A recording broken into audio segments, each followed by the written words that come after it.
Imagine you're walking through a forest. The wind is gentle, and the night sky above is freckled with stars. A soft stream sings nearby. Somewhere, hidden between the trees, is an old wooden temple. Inside, a bell has just rung. You step inside, and a voice begins to speak. This is not a place of answers, but of reflection. In this sacred space, I welcome you. I am a storyteller, a Zen wanderer, and perhaps, just like you, someone who once searched for peace in a world too loud. Tonight, let me offer you 25 tales. Each is a lantern on your path, illuminating shadows you may carry. Each story invites you to breathe, to pause, to remember who you are beneath all doing. As you listen, do not rush. Let the silence between my words guide you more than the words themselves. Story 1. The Teacup of Control. The rain had just stopped. In the courtyard of the old temple, puddles caught the reflection of bamboo leaves swaying gently in the night wind. A pale mist rolled off the stone paths, curling into the soft light of a lantern. Inside the meditation hall, incense was burning, faintly sweet, quietly sacred. A visitor stood at the threshold. He was young, perhaps no more than 30, though his eyes bore the weariness of someone who had carried burdens for decades. His name was Kenji, a businessman from the city who had come seeking something he could not quite name. The old monk, Master Soen, was sweeping leaves, not with haste, not with intention, just sweeping as if the broom itself was guiding his hands. Kenji bowed low, almost anxiously. "I heard you can help people let go," he said. "I've read the books, tried the meditations, but I can't stop thinking, planning, fixing, controlling." Soen did not answer. He walked into the tea room, motioning silently for Kenji to follow. There, under the dim glow of an oil lamp, he gestured for the guest to sit. No questions, no teachings, just tea. Kenji sat uncomfortably. Soen poured tea into a small clay cup, its rim slightly cracked, its surface stained by decades of use. He poured until the cup was full, and kept pouring. Tea spilled over, onto the table, then to the floor. Kenji gasped, "Master, it's overflowing!" Soen looked into his eyes for the first time and said simply, "Like this cup, your mind is full. Of control, of fear. There is no room for anything else. How can I offer you peace when you cannot hold it?" Kenji looked down. "I don't know how to empty it." That night, rain fell again. Soen offered no more lessons. He simply handed Kenji a cloth to clean the tea. They sat in silence for hours, in the sound of the rain, in the creaking of the wood, in the scent of old tatami. No fixing, no solving, just presence. The parable of the overflowing cup. This tale is old, older than Zen. It echoes in the halls of many temples. A disciple comes, filled with ideas and desires, and is met with silence, or tea.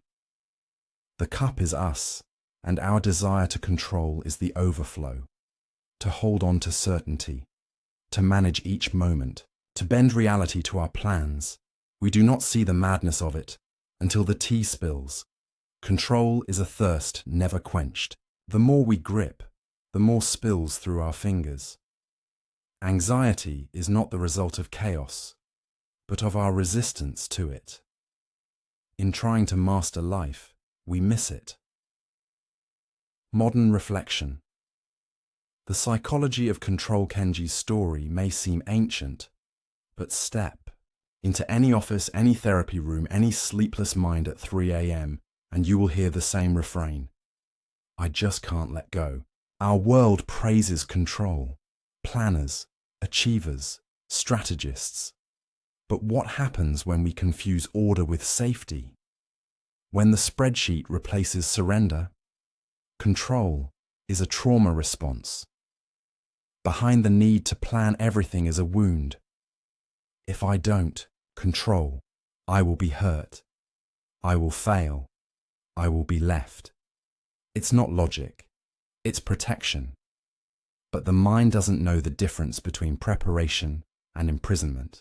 So we micromanage our futures and wonder why we're exhausted.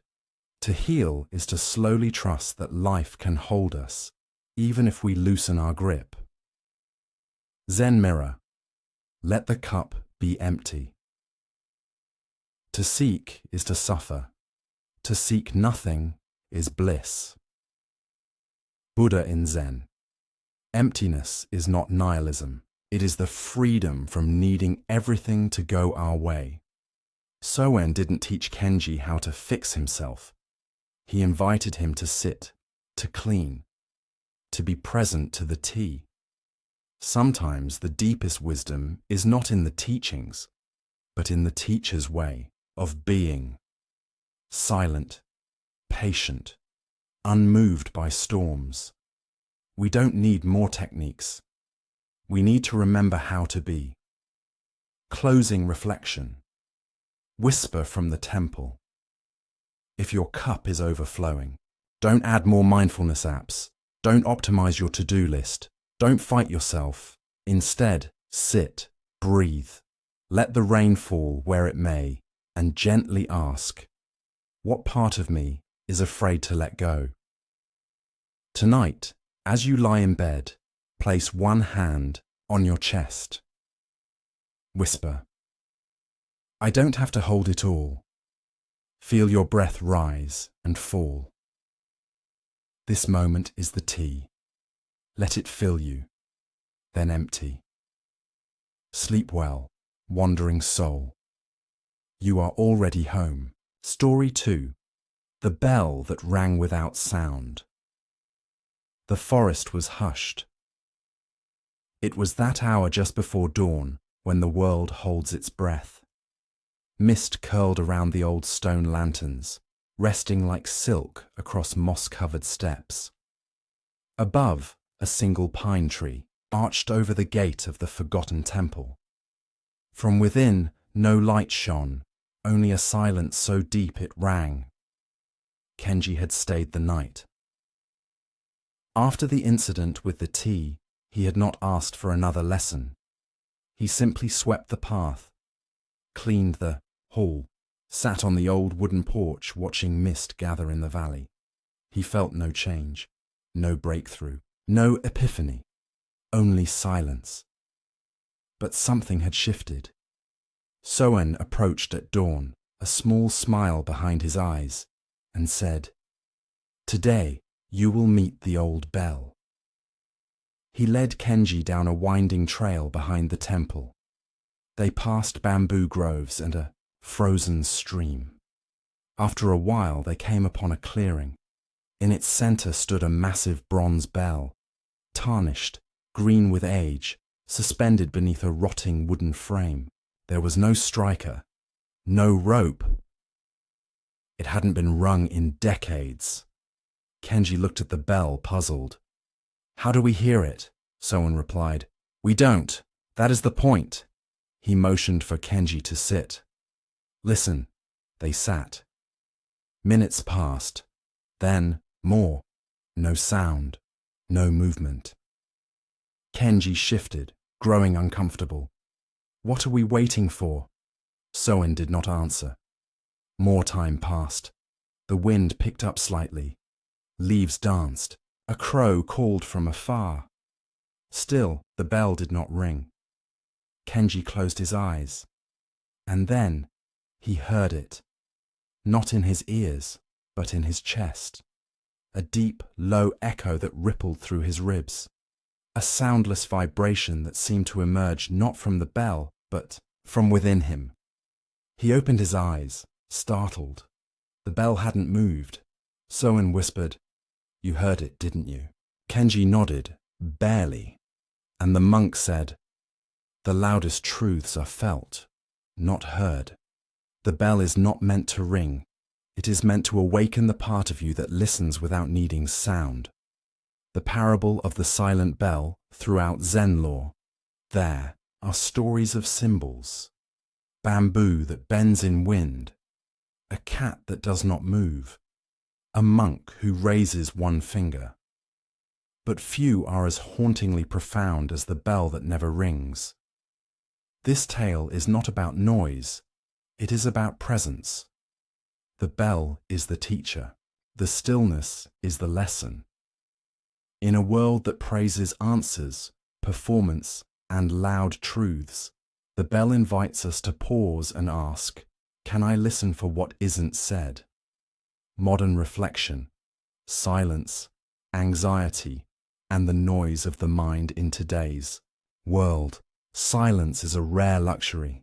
Our minds are wired for distraction, notifications, podcasts, messages, background noise. We fear the quiet, not because it is empty, but because it might reveal what we have tried so hard to avoid. Kenji's discomfort with the silent bell mirrors a modern struggle. If nothing is happening, I must be missing something. This is the mind conditioned by anxiety, constantly scanning for the next task, threat, solution. Silence feels like failure. Doing nothing feels unsafe. But healing doesn't come from more doing. It comes from sitting long enough to hear the soundless bell within. It is the sound of breath, of awareness, of life beyond language. Zen mirror, the practice of deep listening. When you realize nothing is lacking, the whole world belongs to you.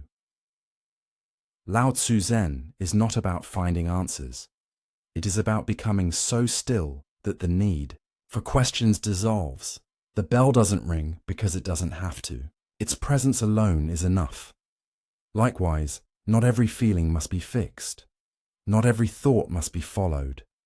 Not every silence must be filled. Sometimes you are simply being invited to be, to sit, to sense, to listen inward. Psychological insight. Beyond words, therapists today are rediscovering what Zen has known for centuries. Healing often begins when talking stops. In trauma work, the nervous system cannot be soothed by words alone. The body must feel safety, not be told it is safe. True listening begins in the body, in presence, in the pauses. The bell is not therapy, but it is therapeutic. It reminds us that truth is not always verbal, that peace does not come from explanations, but from embodiment. Closing reflection. Sleep with the bell tonight. As you lie down, do not seek answers. Do not try to quiet your mind. Instead, imagine the bell. Still, steady, silent. Place your hand on your belly. Breathe slowly and ask yourself, can I hear the peace that needs no sound? If tears come, let them. If nothing comes, let that be your blessing. You do not need to be fixed. You need only to be found by the part of you that already knows the bell is there, waiting, always waiting. Story 3. The flower that bloomed in the dark. There are flowers that bloom at dawn, and there are those that only open in the darkness. Kenji had not intended to stay another day, but something in the silence of the temple, the undemanding pace of its life, kept him rooted. It was not peace he felt, at least not yet, but a kind of soft unraveling. His tension hadn't vanished, but it had grown tired of clenching. It was the third morning. Grey, wet, a hush blanketed the mountain like a warm blanket left by the wind. Soen appeared at the garden gate holding a single pot, a cracked ceramic vessel, old as the temple itself. Today, the old monk said, we visit the night bloom. They walked behind the main hall, past the stone paths Kenji had swept, past the bell that no longer needed sound. Deeper into the forest, the trail narrowed, and the earth grew soft underfoot. Finally, they reached a clearing, hidden from all sides, protected by towering cedars. There, under a makeshift canopy of woven reed and cloth, stood a single flower. At first glance it was unremarkable. Its stem curved slightly, its petals closed, darkened by time. The pot it grew in was chipped, leaning to one side. Kenji blinked. "This?" he asked. "This is the flower you spoke of?" Soen knelt beside it with reverence. "She blooms only in darkness." Kenji crouched, still puzzled. "But it looks half dead."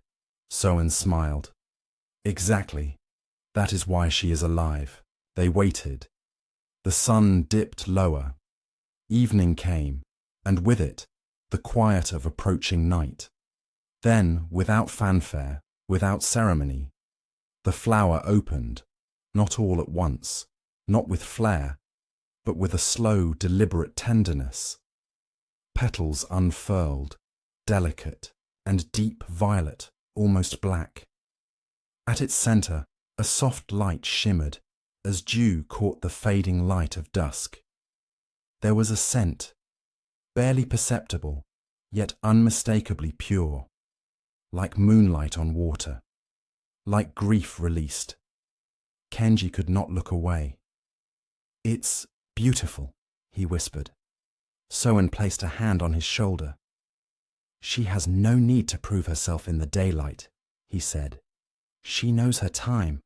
She trusts the dark." The parable of the night-blooming flower. There are many stories in the Zen tradition of trees that bend and roots that grow through stone. But this story speaks to a more private kind of strength, the beauty born not in spite of darkness, but because of it. The flower in the clearing is you, me, all of us.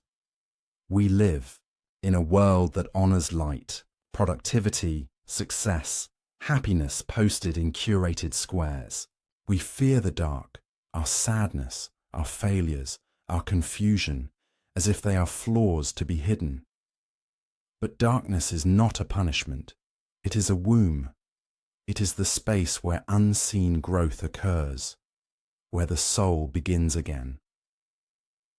Modern reflection, grief, depression, and the myth of constant bloom in therapy, we call it the wintering, a period of emotional hibernation, not brokenness, not failure, but a season of rest the body and psyche sometimes enter without permission or explanation. You feel tired, withdrawn, not interested in the light, and the world tells you, cheer up, be grateful, snap out of it.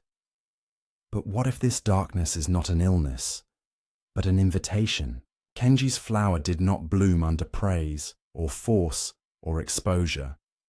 She bloomed because the dark allowed her. In our lives, grief, heartbreak, loss, and confusion are not detours. They are soil. They nourish something deeper than happiness. They prepare us for truth.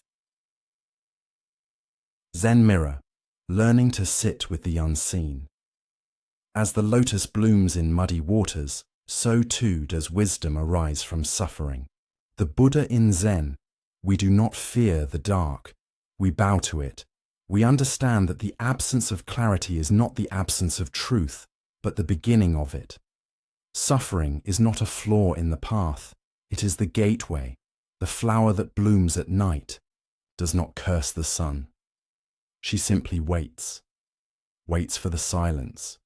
Waits for the right moment to open. So must we. Psychological insight. The healing of allowing. In the language of trauma therapy, a core wound is the denial of emotional states that don't align with social norms. Children who were not allowed to cry, Adults who were told their sadness was weakness, hearts that learned to perform light, even while drowning in shadow. The night-blooming flower reminds us, emotions have seasons. You are not always meant to be okay. Healing begins not when you return to joy, but when you finally say, "It's okay that I'm not okay right now." That single phrase is a petal unfolding. Closing reflection. A night for blooming tonight. Turn off every light. Let the darkness come softly, and imagine a flower within your chest. Closed. Waiting. Safe. Do not try to make it open. Simply whisper, "I allow this moment to be." Feel the breath beneath the breath. Let the sadness, if it comes, be your teacher. Let the quiet be your friend. Let the not knowing be enough, and ask yourself, what might bloom in me if I stopped trying to bloom? Sleep under the dark sky. You are not lost, you are rooted, and when it is time, you too will open. Story 4. The Mirror with No Reflection. The wind had changed. It no longer carried the scent of rain, but something subtler, crisp pine, distant ash, and the faint aroma of old sandalwood. Morning arrived slowly, with a sky washed in shades of grey-blue. Birds sang, not to be heard, but because they were birds. Kenji stood at the edge of the garden, his hands empty. It had been 4 days now. 4 days since he had entered the temple seeking answers. 4 days of sweeping, sitting, listening, and walking without asking too many questions. And yet, one question still clung to him, shadowed his breath. Who am I, if I'm not all the things I try to be? He didn't say it out loud, but Soen must have seen it written in the folds of his forehead, the way he avoided his own reflection in the pond. The old monk, as always, said little, but that morning he gestured toward the old storeroom near the temple gate. Inside, dust danced in shafts of light, cutting through broken slats. There was a tall mirror leaning against the wall, its frame carved from dark wood, intricate with lotus vines and cranes. But the glass was strange. It reflected everything, except the one who stood before it. Kenji stared. He turned, shifted, moved his hand. Nothing. The mirror showed the room, the shelves, the shadows, but not him. His voice trembled. "Is this broken?" Soen shook his head. "No, it is perfect." Kenji frowned. "But I'm not there." Soen stepped forward. "This is the mirror of no self. It does not show your body. It shows only what remains when the self disappears. The parable of the mirror, with no reflection in an obscure Zen manuscript. There is a riddle written by a monk long forgotten. The mirror that shows no face reveals the one who cannot be named. This koan is not meant to be solved by thought, but by silence, by stillness. The mirror with no reflection is a metaphor. It confronts us with the truth. The self we cling to, our name, our story, our image, is not who we truly are. We live as if we are fixed identities. I'm the achiever. I'm the failure. I'm the wounded one. I'm the fixer. I'm too much. I'm not enough. But these are only masks. Stories we've told ourselves for so long, we forget they were once choices. What if, beneath all that, there is no self to hold on to, only presence, only awareness, only breath? Modern reflection, the crisis of identity in the world. Kenji came from the city, the speed, the endless expectations. Identity is everything. We are encouraged to brand ourselves, define ourselves, perform ourselves. You are your resume, your childhood wounds, your relationship status, your political stance, your trauma, your healing. But the deeper truth is, none of these are truly you. You are not what happened to you. You are not what you achieved. You are not even the voice inside your head. That voice, constant, critical, calculating, is just another mask. Who are you without it? The mirror remains silent. Zen mirror. No self is not nothingness. There is no self in the five aggregates. Understand this, and suffering falls away. The Buddha, anatta doctrine. Many people fear the Buddhist teaching of anatta, the non-self, because they misunderstand it. They think it means we are meaningless, erased. But Zen never says you don't exist. It says you don't exist the way you think you do. You are not a solid object. You are a process, a river, a dance of breath, sensation, thought, silence, and space. The self is not a statue to be sculpted. It is a cloud to be witnessed. When the mirror shows no reflection, it does not mean there is no one here. It means there is only now, only the experience, only the witnessing. Psychological insight. Beyond ego. Toward wholeness in therapy, we often help people build a stronger sense of self, especially when trauma has fragmented identity. But healing does not stop at construction.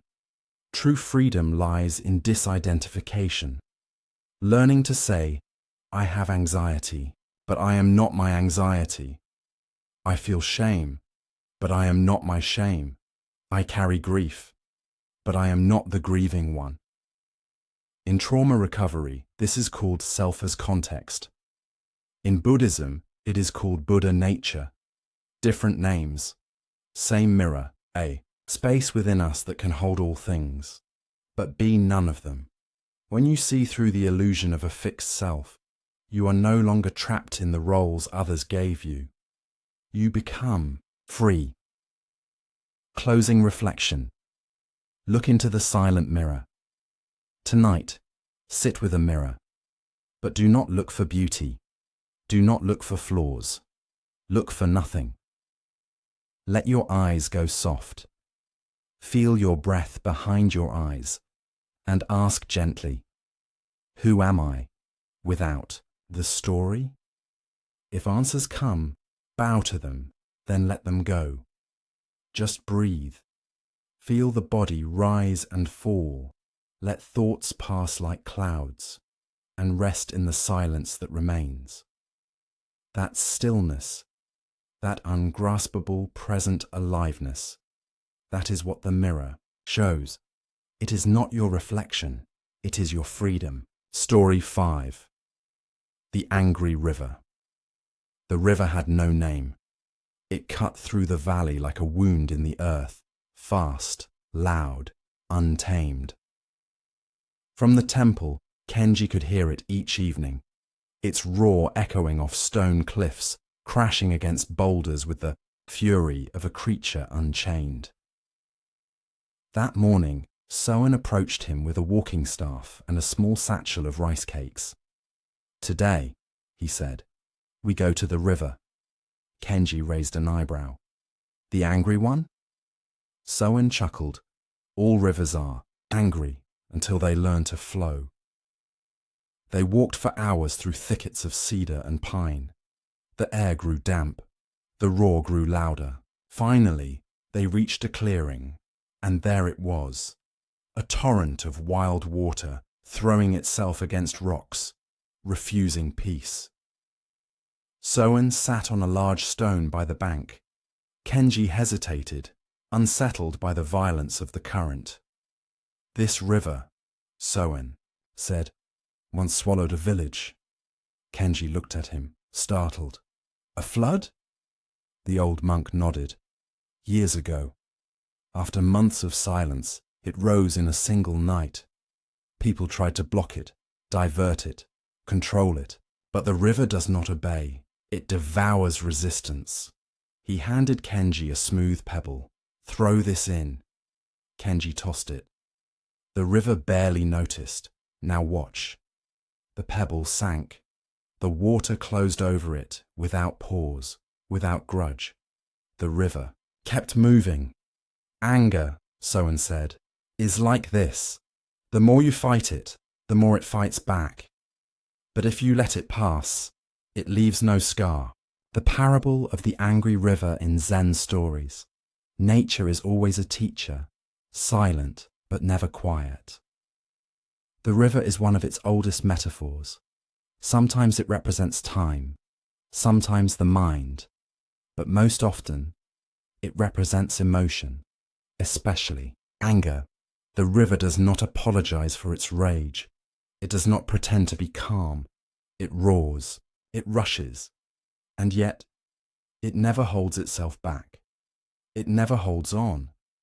It flows. We, on the other hand, do the opposite. We bottle rage behind smiling teeth. We pretend to be calm while our stomach churns. We say, "I'm fine," when our hands are fists, or worse. We explode, we scream, we break, and then we drown in shame.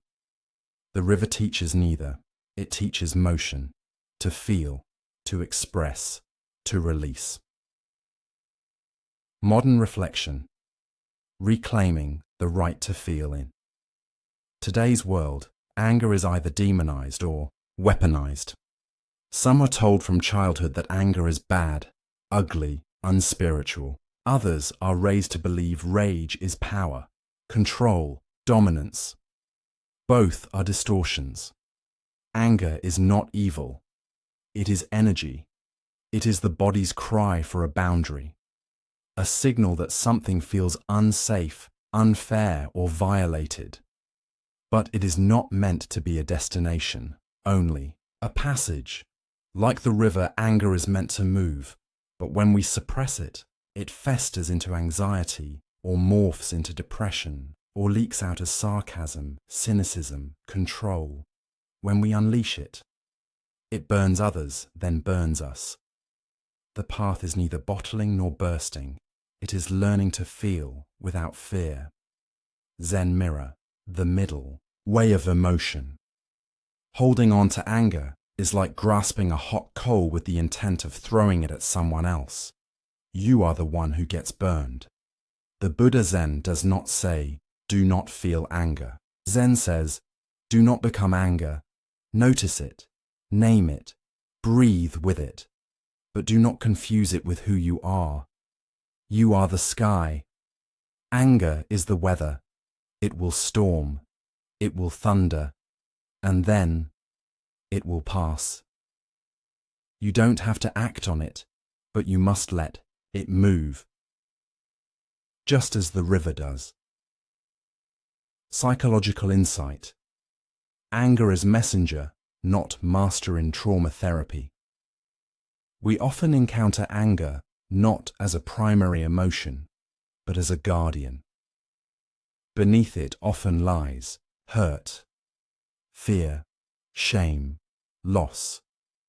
Anger comes to protect, to shout when our whisper was ignored. But when we listen to the anger, truly listen, we often find a younger self beneath it, a child who was not seen, a boundary that was never honored, a voice that was silenced. To heal, we must stop shaming the anger. We must bow to it as a protector and then gently ask, what pain are you guarding? Only then can it transform from fire into flow. Closing reflection. Let the river pass tonight. Imagine the river, not the peaceful stream, but the wild one, the one that shakes the banks, the one that reminds you how alive you are. Now recall a moment when anger rose in you, not to relive it, but to observe it. Where did it live in your body? What did it want you to know? Now imagine tossing a stone into the river. Feel its weight, its history, its heat. Let it go. Watch the water take it. No judgment, no punishment, just flow. And whisper to yourself, I am allowed to feel. I am allowed to let go. Sleep well, wandering soul. The river has moved on, and so may you. Story 6. The Empty Chair. The dining hall of the temple was quiet that evening. Candles flickered in the dusk, casting long shadows over the worn wooden floor. 5 cushions had been placed on one side of the low table, and across from them, an empty chair. Old, hand-carved, slightly tilted, its back polished smooth by time and silence. Kenji paused as he entered, unsure where to sit. Soen gestured gently toward the cushions. Kenji sat. For a time, they ate in silence. Rice, pickled radish, steamed greens. Simple, grounding food. Then, without looking up, Kenji asked, "Why the chair?" Soen chewed slowly, swallowed, then answered with a softness that felt like moss on stone. It belonged to a monk who never returned. Kenji blinked. What happened to him? Soen did not answer. He only smiled, and for a long moment they both gazed at the chair as if it had something to say. The parable of the empty chair. There is a tradition in certain Zen temples, rarely spoken aloud.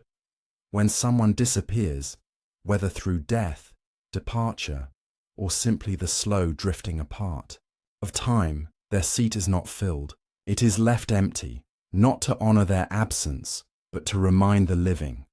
Presence is a gift. Nothing lasts forever.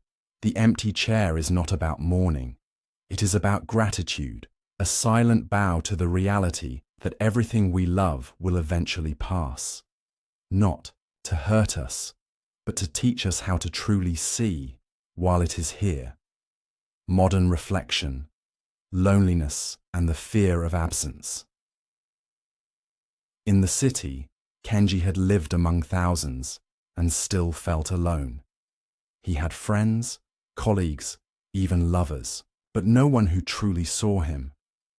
And more than that, he feared the spaces between people, the silence after goodbyes, the pauses between texts, the way presence could turn to absence in a blink.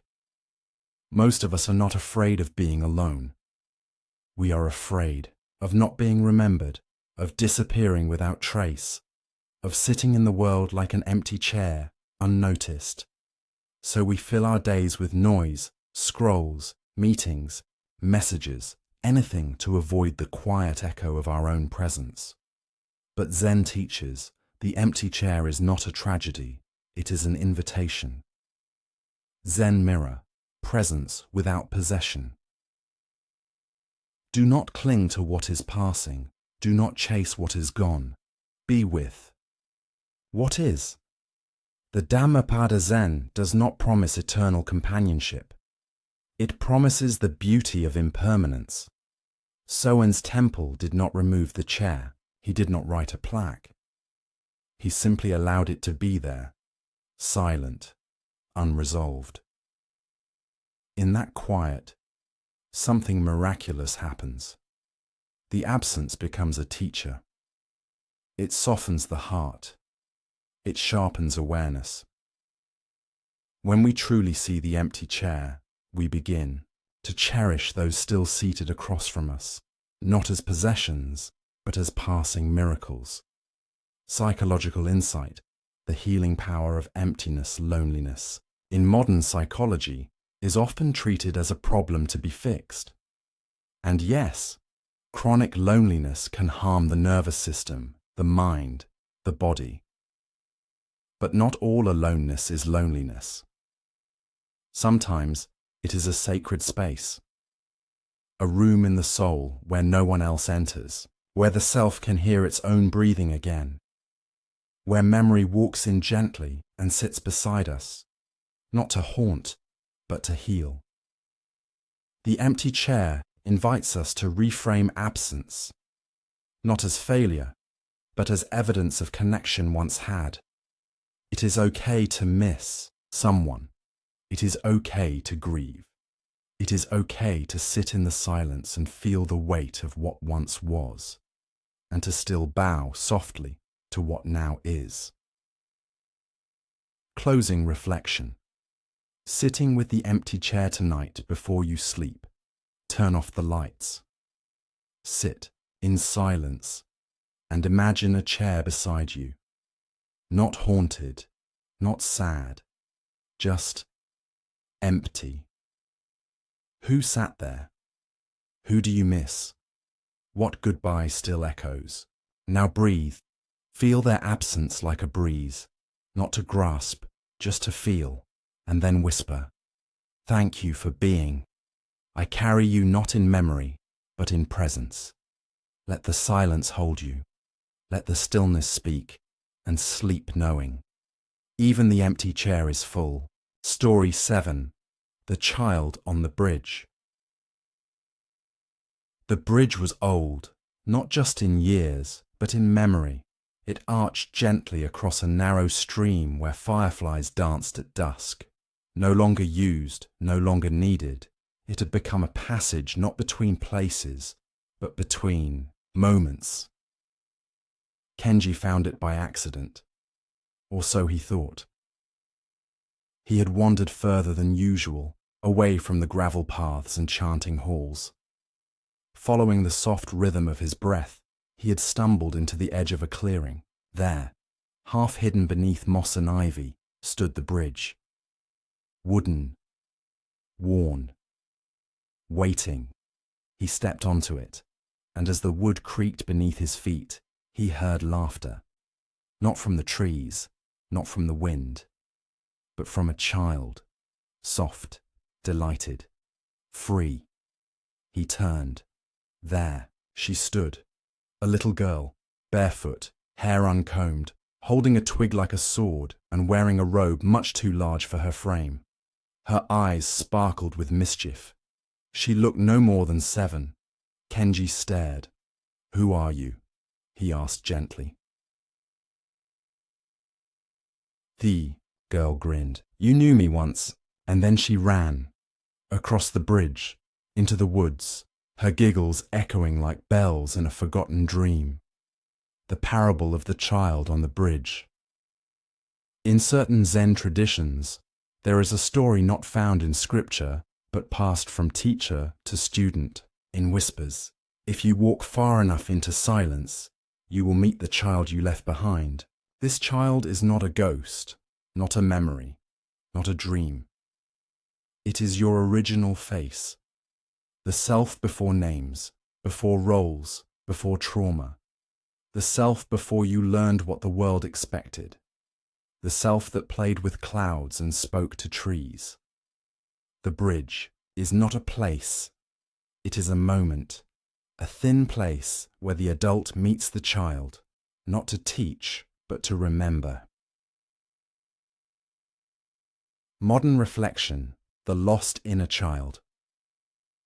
In today's world, adulthood is praised for its productivity. We learn to suppress wonder, avoid spontaneity, control emotion. We become efficient, composed, reliable. And yet, in quiet moments, on rainy afternoons, at the edge of exhaustion, a faint longing stirs to run barefoot, to laugh without reason, to be seen not for doing, but for simply being. This is not regression. It is remembering. Kenji's child on the bridge was not separate from him. She was him, the part that never stopped waiting. Zen mirror, returning without leaving. Show me your original face before your mother and father were born. Zen koan this. Riddle is not literal. It asks, who were you before the world told you who to be, before the masks, the personas, the fears? Zen does not seek to fix you.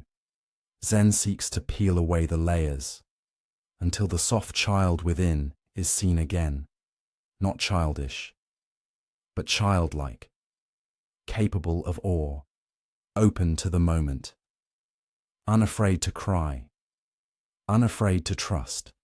In that innocence, there is wisdom deeper than any scripture. Psychological insight, healing through inner reconnection. In depth, psychology, the concept of the inner child is essential, not as fantasy, but as a living part of the psyche. When we are wounded young, we learn to adapt, to hide our needs, to please others, to perform safety. But the child never disappears. She waits, in dreams, in reactions, in the sudden ache of nostalgia. Healing is not becoming someone new.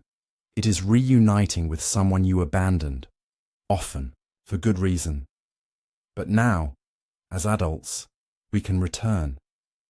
We can sit beside her and say, "I see you. I'm sorry I left. Let's cross this bridge together." Closing reflection. Walk the bridge at dusk tonight. Close your eyes and breathe. Imagine a bridge, wooden, old, stretching over water that remembers your name. See a small figure waiting at the other end. Walk to them. Slowly. Let your grown-up armor fall with each step. Now kneel, look into their eyes. Ask, "What did I forget?" And just listen. Perhaps they will laugh or cry or show you a stone they found in a dream. Whatever happens, don't rush. Just stay until you remember what they came to teach. And then walk together. Back across the bridge. Back into your life. Not as a child, but as someone who has remembered how to be whole. Story 8. The silence beneath the drum.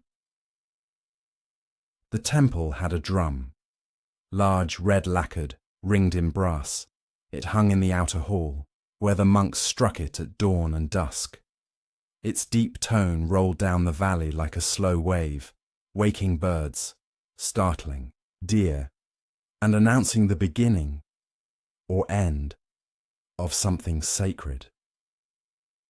Kenji had come to listen, but not just to the drum. He came for what followed. Every morning, after the echo faded, he noticed something strange. The stillness that arrived afterward wasn't ordinary silence. It was charged, trembling, as if the air itself remembered the sound. And yet, it was quieter than quiet. One evening, as the sun dipped into indigo, Soen approached him with a cloth bag. "Tomorrow," he said, "you will strike the drum." Kenji hesitated. "But I've never..." Soen handed him the bag. "That is why." At dawn, Kenji stood before it. The monks had gathered silently.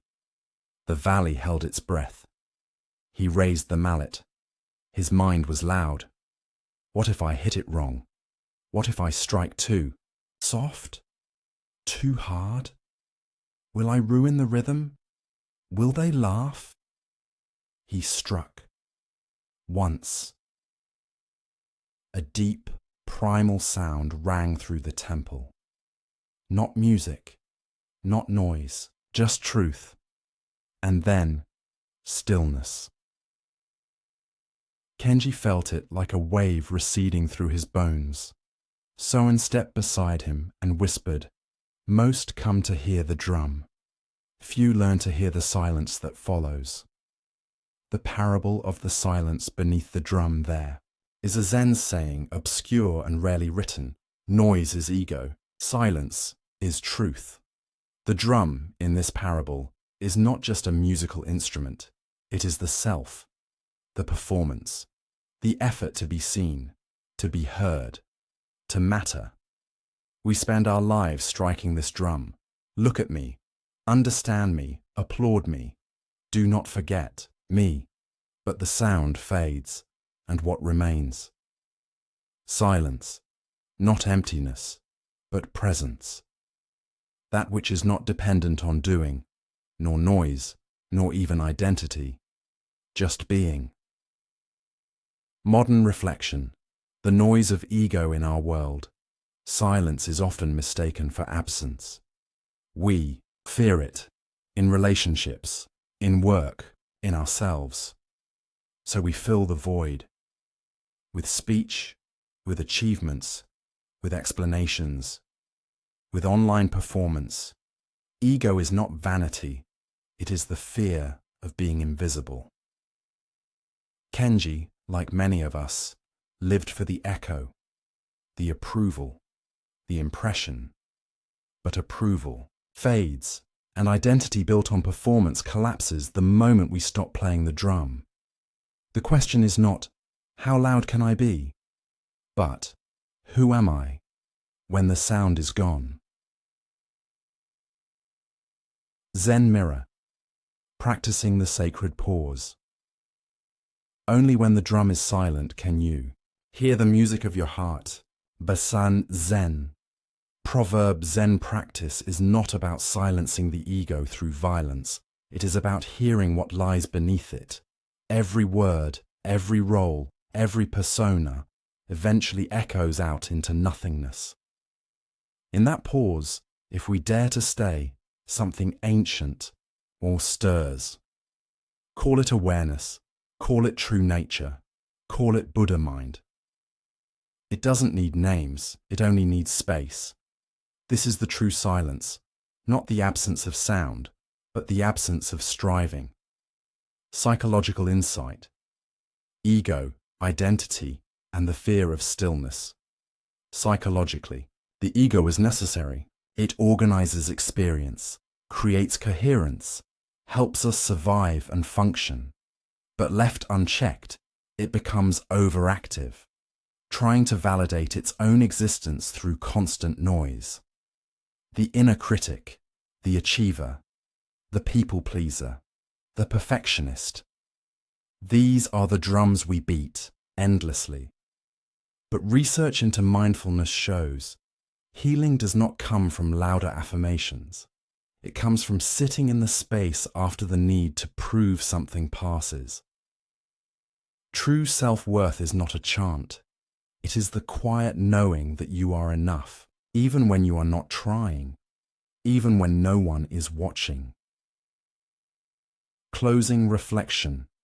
Let the echo fade, tonight. Imagine a drum. Let its sound roll through your memory. Let your own voice be the mallet. Your fears, your pride, your striving. Now listen for the silence after. Breathe into it. Stay there, not to solve, not to achieve, not to fix, just to be. Ask yourself gently, what remains? When I stop trying to be someone, feel the tension soften, feel the noise subside. You are not the sound. You are the silence it returns to. Sleep now in that stillness. The drum has done its part. Now, let it rest. Story 9.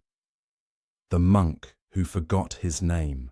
The first snow had fallen, thin, quiet, like breath settling on the earth. The temple roof wore a gentle blanket of white, and pine branches bowed as if in reverence. Kenji sat beside the brazier, palms warmed by the flickering coals, eyes half lost in thought. A soft creak interrupted the silence. Soen entered, carrying a weathered scroll tied with frayed black thread. He sat. "Would you like to hear a story?" he asked, eyes twinkling. Kenji nodded. Soen untied the scroll. "It's about a monk who forgot his name. He was not famous. He had not written poems or debated sutras in court. He was an ordinary monk, unknown even to many in his own monastery.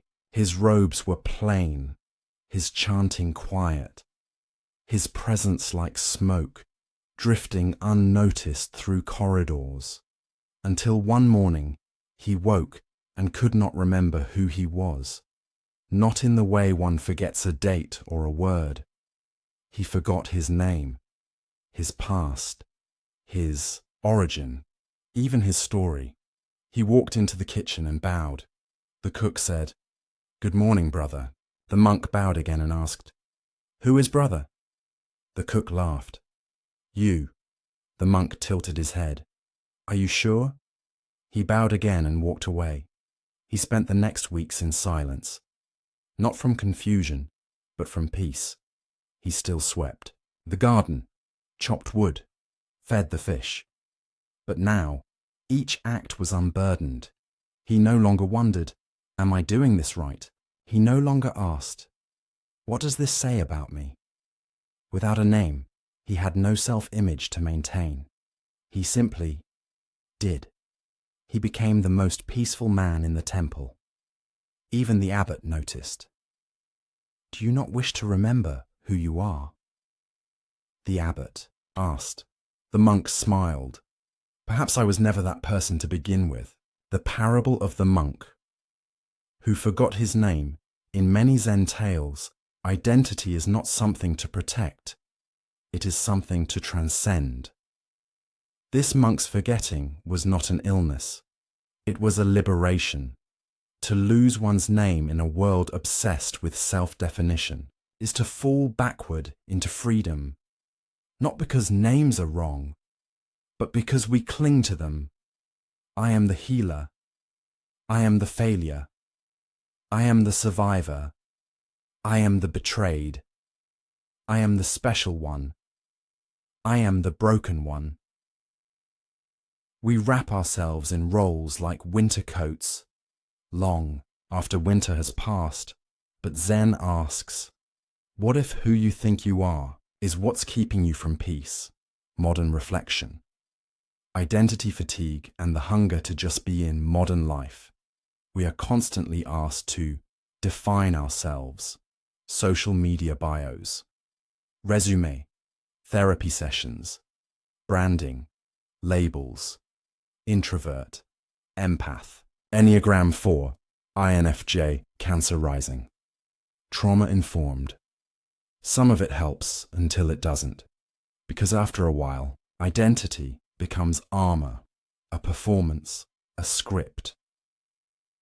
We forget how to live without reference to the mirror of others.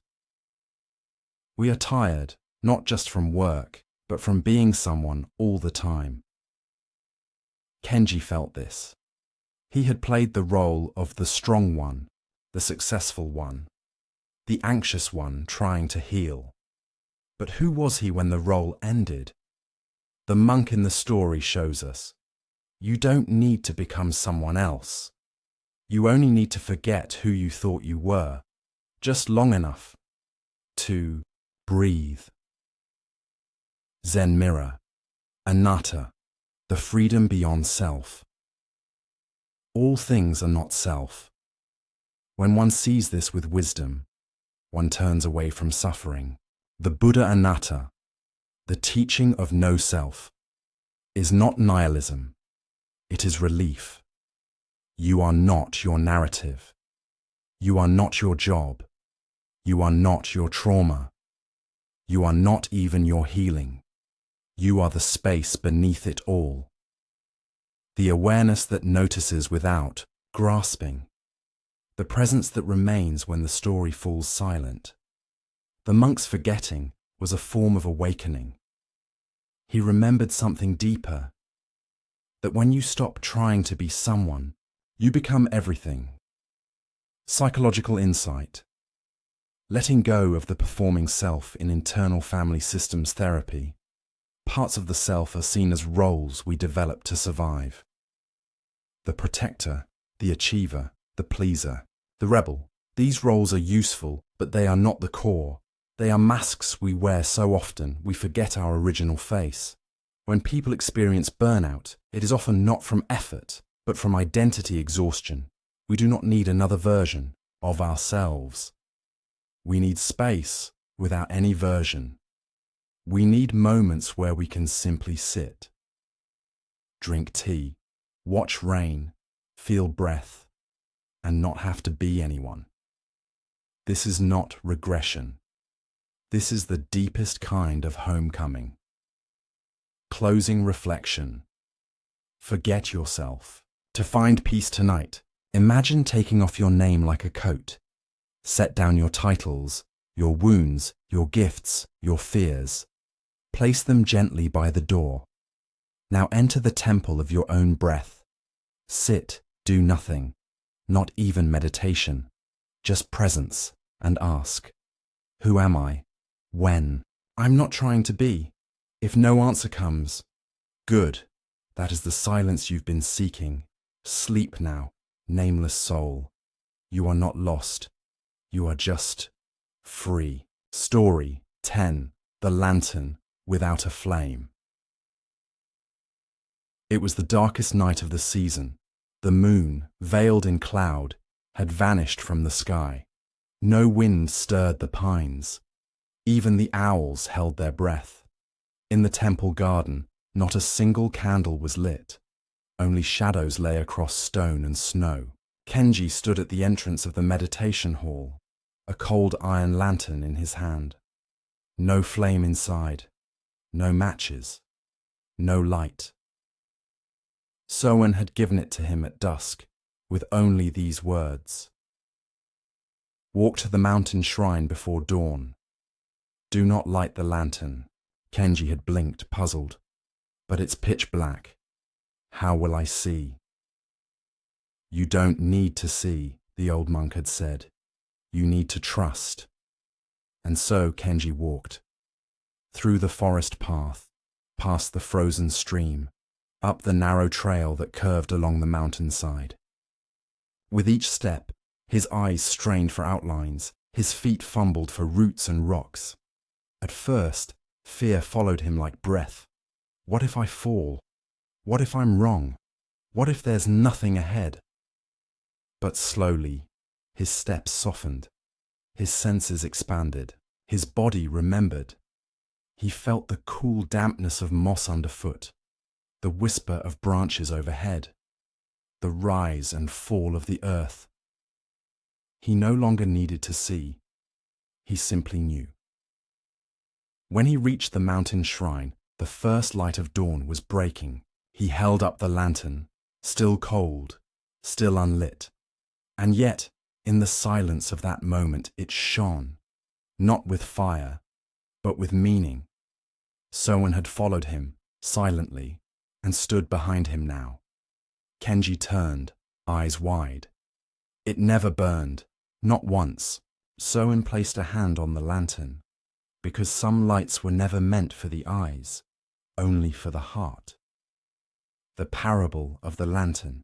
Without a flame, there is a story in Zen, almost mythic.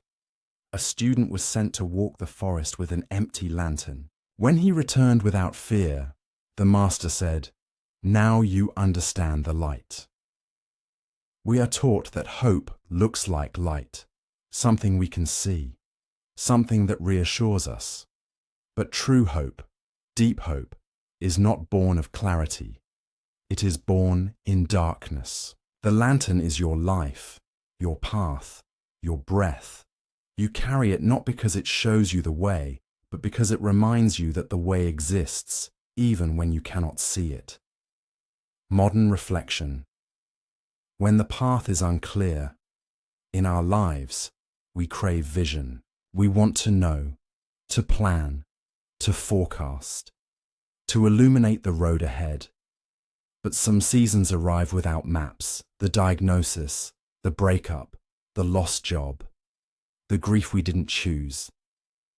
In those moments, we beg for light. Show me the answer, the way, the certainty. But sometimes, no answer comes, only silence, only the long, dark path. And yet, we walk. We keep going. Not because we see where we're going, but because something in us knows that meaning does not vanish when sight does. That is the lantern without a flame. Zen mirror. Trust beyond vision.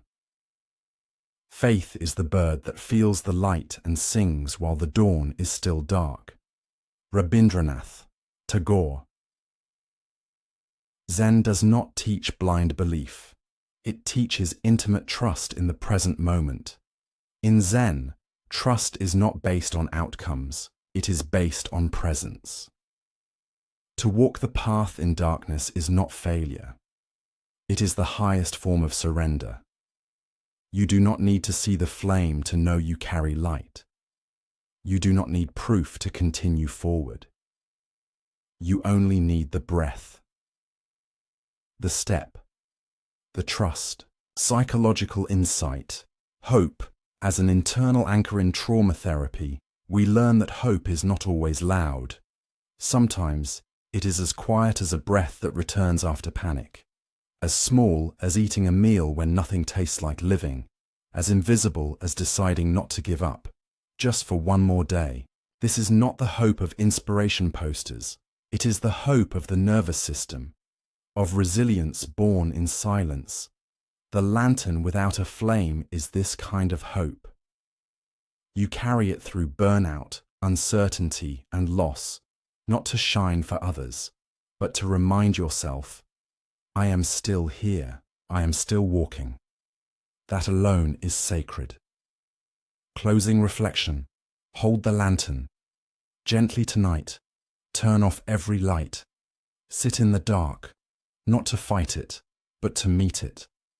Hold an imaginary lantern in your hands, feel its weight, its emptiness, its quiet, and ask yourself, what keeps me moving, even when I cannot see?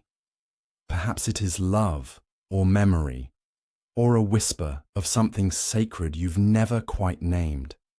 Whatever it is, thank it and let it guide you. You don't have to know where the road ends, only that it continues.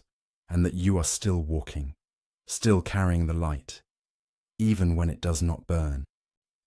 Story 11. The bowl that refused to break. The snow had melted. A soft thaw soaked the moss, revealing stones beneath the ice and earth that breathed again. The temple air smelled of wet cedar and faint plum blossoms beginning to bud in the orchard, behind the main hall. Kenji sat in the workshop, watching Soen repair old items the way others tended to gardens, with quiet care and no urgency. Today, the master worked on a cracked wooden statue.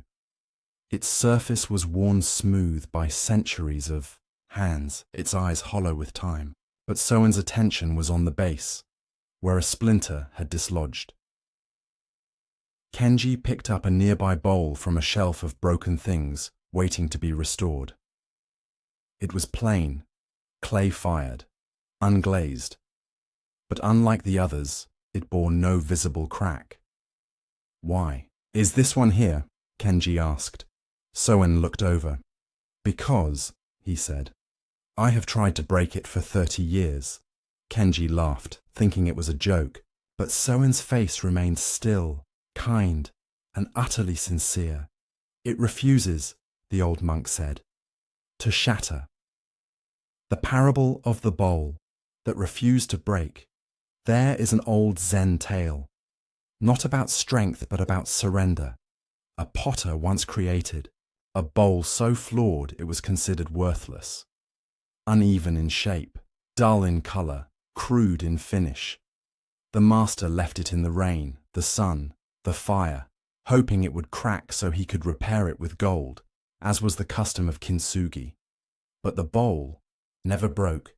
Years passed. The potter aged, and one day a monk came and asked, "Why not cherish what does not need repair?" The potter bowed, and from that day forward, the bowl was no longer judged by its brokenness or its lack thereof. It was simply used, held, honored. Modern reflection. The obsession with brokenness. In the modern world, healing is often framed as a project. We are told that everyone is broken, that everyone needs fixing, that every trauma must be unraveled, explained, integrated, and framed. There is truth in this, but also a trap, because sometimes we begin to see ourselves only through our cracks. We start to believe that our worth comes from the beauty of our recovery, that unless we are healing, we are nothing. Kenji had done this too. He had searched for pain to explain his discomfort, dug into childhood memories, looking for reasons, clung to the identity of wounded man because it felt more meaningful than just being. But Soen's bowl whispered a different truth. Not all pain is visible. Not all healing leaves a mark, and some strength is simply quiet. Zen mirror, the power of what does not break. You will not be punished for your anger. You will be punished by your anger. The Buddha in Zen, there is no pride in being unbroken, but neither is there shame in never having shattered. We honor the wounded. We honor the scarred. We honor those who break and mend. But we must also honor those whose pain lives silently, without poetry, without drama, without golden seams. The bowl that refuses to break teaches us. Strength does not need to be loud. It does not always cry out. Sometimes it just holds water, grain, presence, over years, through seasons, without reward. Psychological insight, invisible resilience. In trauma-informed psychology, we often speak of post-traumatic growth, how suffering refines us. But there is a quieter concept, resistance to trauma. Some people endure storms and do not crumble, not because they are numb, not because they are disconnected, but because they have a deep, often unseen well of presence. This is not denial. This is not repression. This is a nervous system that bends but does not break. A soul that knows how to ground in silence. A mind that does not need an audience for its survival. These people rarely write books. They often sit at the edge of rooms. They are the bowl on the shelf, unglazed, unnoticed, and they hold the world together. Closing reflection. Be the bowl tonight. Imagine a simple bowl in your hands. It is warm, plain. Not beautiful in any traditional sense, but it has never failed you. Let that bowl become your breath, your body, your quiet persistence. Ask yourself, what if I don't need to be broken to be worthy of care? What if your resilience is not a story to tell, but a silence to honor? What if you don't need gold to be sacred, just the ability to hold what matters, day after day? Let this be your prayer. I do not need to prove my pain. I do not need to perform my healing. I only need to be whole in my being. Sleep now, strong one. You are the bowl, and you are enough. Story 12. The bird that sang too late. The sun had already risen, its golden fingers stretched across the valley, brushing the tops of bare trees and melting the last frost clinging to the thatched roof of the temple. Birds filled the morning with their chatter, quick, eager, musical, a flurry of sound, fleeting as mist. Kenji sat alone on the veranda, wrapped in his robe, holding a cup of warm barley tea. The others had gone to morning meditation, but something in him had asked for stillness, a different kind. Then, amidst the fading chorus, a single note rang out.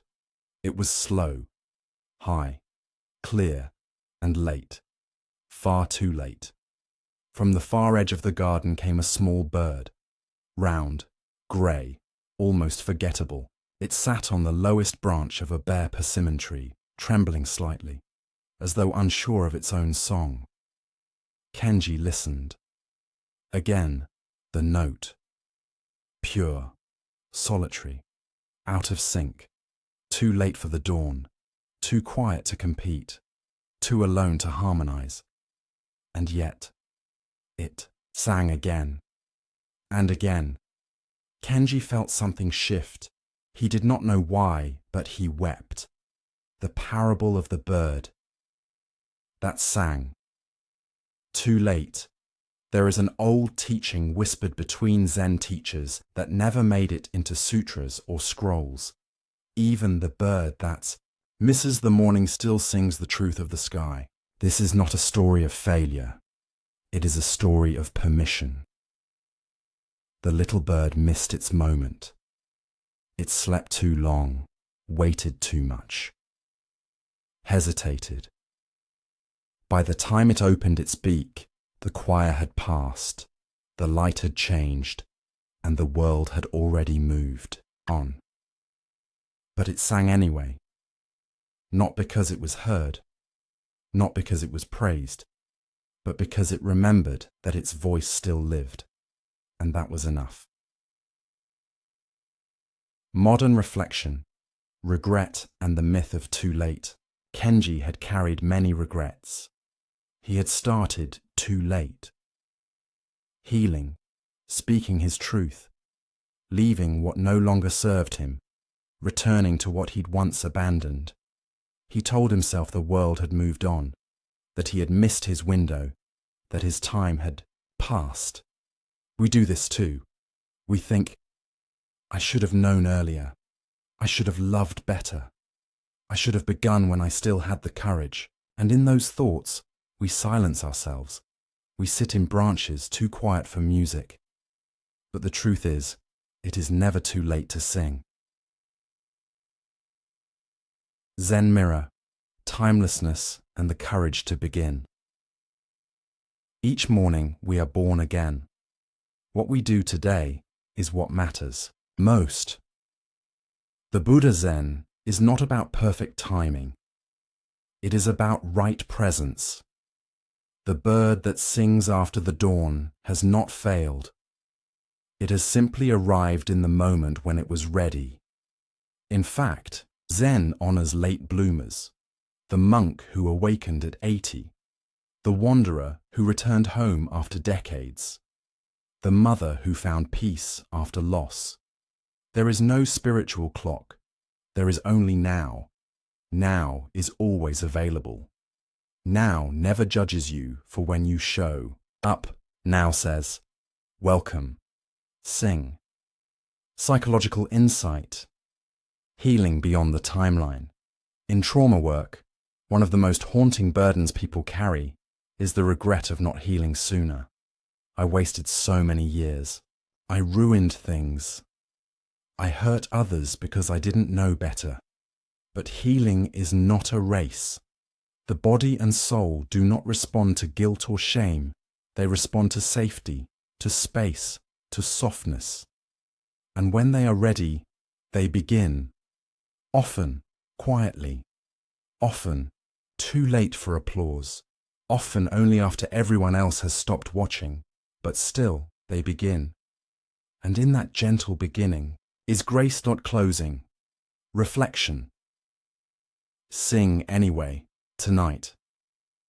Before you sleep, imagine a tree. Bare, quiet, long after the day has ended. Now imagine a small bird perched there, its feathers ruffled, its voice unsure. It opens its beak and sings, not for others, not to catch up, but because it finally remembered how. Let that bird be your breath. Let that note be your truth. And ask yourself, what have I been holding back, believing it was too late? Now exhale. Whisper, even now is not too late. Sleep gently. The world is quieter now and ready to hear your song. Story 13. The gate that opens inward. The gate was always closed. At the far end of the temple's northern wall, hidden behind a thicket of pine and bamboo, stood a tall wooden gate, ancient, moss-covered, bound in rusted iron. It faced no path. It led to no marked destination. For years, it had simply been there. Kenji had passed it many times. At first, he ignored it. Then, he wondered. Then, he imagined. And eventually, he began to ache for it. What's beyond it? He had once asked Soen. The monk had only smiled and said, not what you expect, and exactly what you need. One winter morning, Kenji stood before the gate alone. His breath fogged in the cold. His hands rested on the rough wood. He pushed gently. Nothing. He stepped back, confused. There was no handle, no hinge exposed, only silence like the stillness before snow. Again, he pushed. He knocked. He whispered. He waited. Nothing. Then, without knowing why, he sat. Right there, in front of the unyielding gate, he crossed his legs and closed his eyes, not to solve, not to unlock, but simply to be. Minutes passed, then hours, then the day turned to dusk, and in that dusk, something shifted, not in the gate, but in him. He felt a warmth in his chest, a presence, a soft unfurling. His breath slowed, and then, from the silence within, he heard a whisper, not in words, but in knowing. The gate was never out there. Kenji opened his eyes and found he was no longer looking at the gate. He was inside it, and everything beyond it was already here. The parable of the gate that opens inward in Zen. There is a story told in many forms, always with the same essence. The pilgrim walks the world seeking the door to truth until she collapses in exhaustion and realizes the door was inside her all along. The gate is the symbol of longing, the sacred yearning, the belief that something outside must open for our lives to begin. The right job, the right lover, the right spiritual awakening, the right breakthrough. We search, we strain, we knock, but the gate does not open because it does not open that way. The moment we stop pushing, the moment we become still, it opens inward. Modern reflection. The search outside that leads nowhere. Kenji had traveled to the temple to escape a kind of ache. Not for success, not for escape, but for meaning. A life of doing had left him empty. He had tried therapy, self-help, retreats, even pilgrimage. Always seeking a gate that would open, a sign that would affirm, now you are enough. Now you are whole. We live in a world that profits off this search. Become better. Fix yourself. One more step and you'll arrive. But the search never ends, because the gate is not out there. The stillness we yearn for begins when we stop seeking it. Zen mirror. Enlightenment as a return, not a discovery. Stop looking and it will appear. Stop seeking and you will find. Zen saying, Zen does not ask us to chase understanding. It asks us to return. To what? To this breath, this body, this moment. To the place we left the moment we believed something was missing. The gate is not a portal to a better world. It is the threshold where striving dies and presence is born. Psychological insight. From external validation to inner grounding. In the realm of psychology, there is a transition known as internalization. The moment a person stops needing outside permission to feel worthy. Children seek approval from parents. Adults transfer that need to careers, relationships, institutions. But healing begins when we can say, I matter because I exist, not because I'm seen, not because I succeed, but because I am. This shift is not easy. It feels like giving up, but it is not defeat. It is release. It is realizing that the most sacred door in your life has always opened inward, and you've held the key all along. Closing reflection. Sit before the gate tonight. Imagine standing before a tall, ancient gate. It does not respond to knocking. It does not yield to effort. It does not reward cleverness.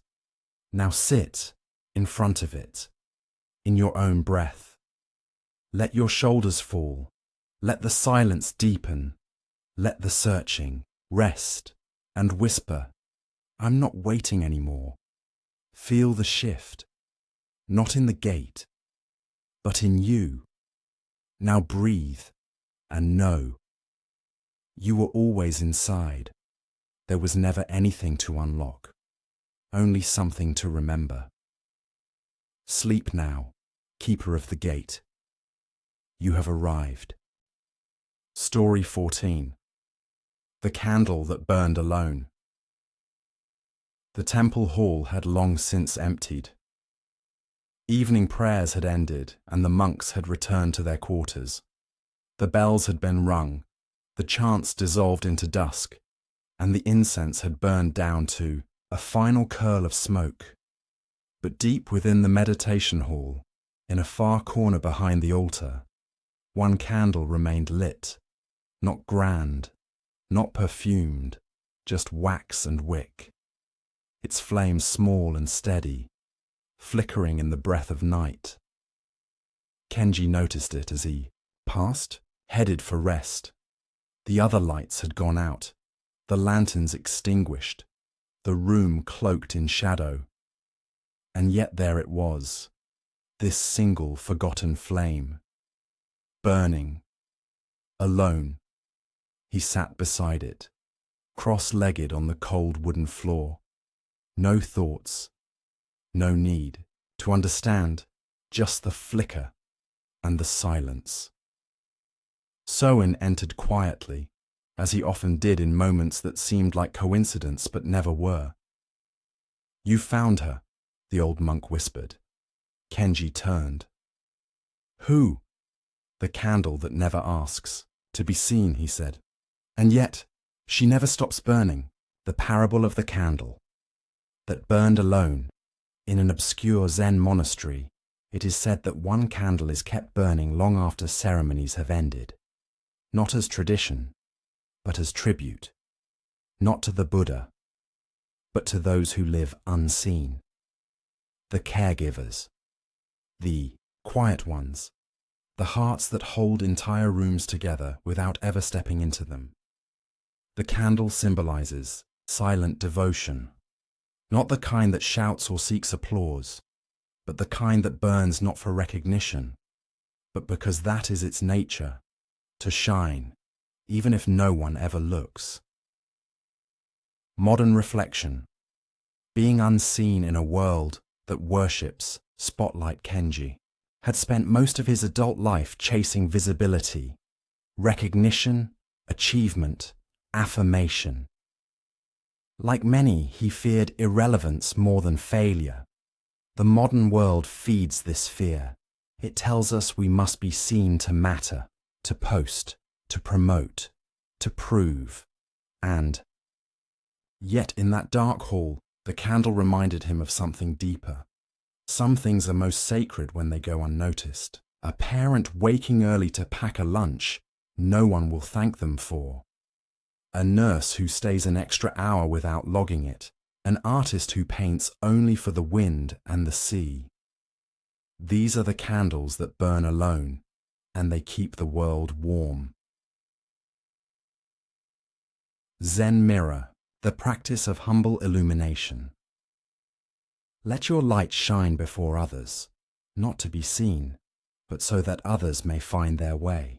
Adapted Zen teaching in Zen, the concept of non-doership dissolves the ego from action. You sweep the floor, not for praise. You serve tea, not to impress. You meditate, not to transcend, but to be fully here. True practice is often invisible. Itai leaves no trail, no applause, no legacy, and yet it transforms. The candle teaches us, if your nature is light, then shine, whether or not anyone sees. Psychological insight, the value of intrinsic worth. In psychological terms, many people suffer from conditional self-worth. the belief that value comes only when validated externally. But healing deepens when we reclaim intrinsic value. I matter not because of what I produce, but because of who I am, quietly, inwardly, completely. Many trauma survivors become high performers, not from ego, but from survival. They burn brightly in hopes that someone will finally notice. But the deepest healing comes when we stop performing light and start being it, even when no one watches. Especially then. Closing reflection. Sit beside the flame tonight before you sleep. Imagine a single candle in the darkness. No one is near. No one is watching. No one will ever say thank you. And yet, it burns. It warms the shadows. It holds space. Let that candle be your heart. The parts of you that keep showing up. That care. That try. Even when exhausted. Even when invisible. Now ask, what in me burns? Not for applause, but for love. And whisper, I see you. I honor you. Keep burning. Sleep now, quiet flame. You light the world in ways it may never name. But the silence knows, and that is enough. Story 15. The well that never asked for rain. The summer had been dry. Day after day, the sun hung over the temple like a bell of fire. The grass turned brittle. The lotus pond receded into mud. Even the bamboo, usually so bold, drooped in the hot heat, its green dulled to the color of dust. Kenji stood at the edge of the garden, watching the monks ration water. Clay pots were lifted gently, poured carefully at the roots of the youngest trees. Every drop accounted for, every ladle measured. Yet behind the meditation hall, in a shaded hollow, no wider than a courtyard, one well remained full. Ancient, uncovered, unmarked. No rope, no pulley, just stone and silence. And cool, clear water, always rising. Kenji first noticed it on a walk. He had leaned over the rim, expecting emptiness, but there, quietly shimmering beneath the surface, was abundance. He told Soen. The old monk only nodded and said, "That is the well that never asked for rain." The parable of the well that never asked for rain.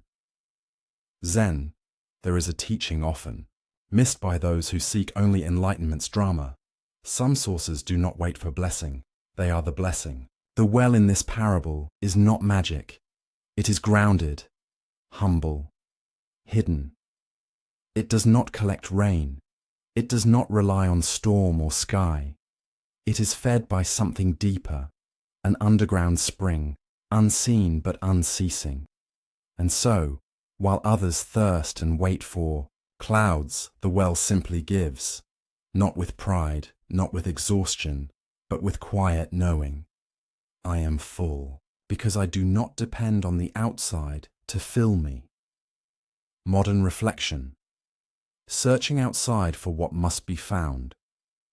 Within Kenji had spent years waiting for rain, approval from parents, success in work, validation in love, peace from teachers, answers from books.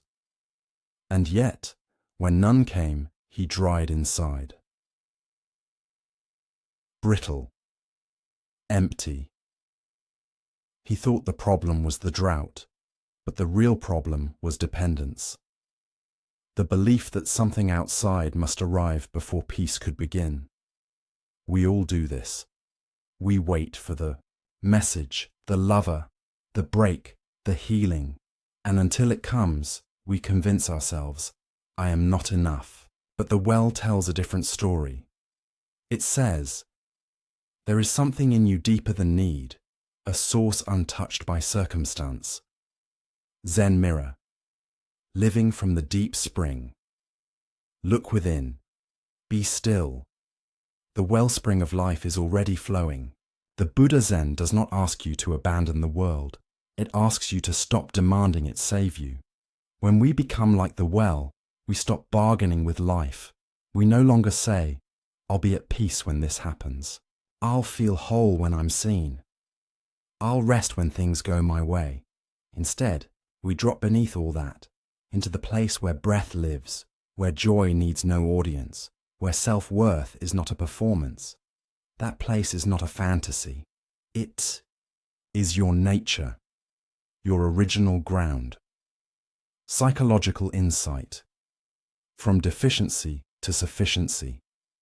In trauma-informed practice, we speak of core beliefs.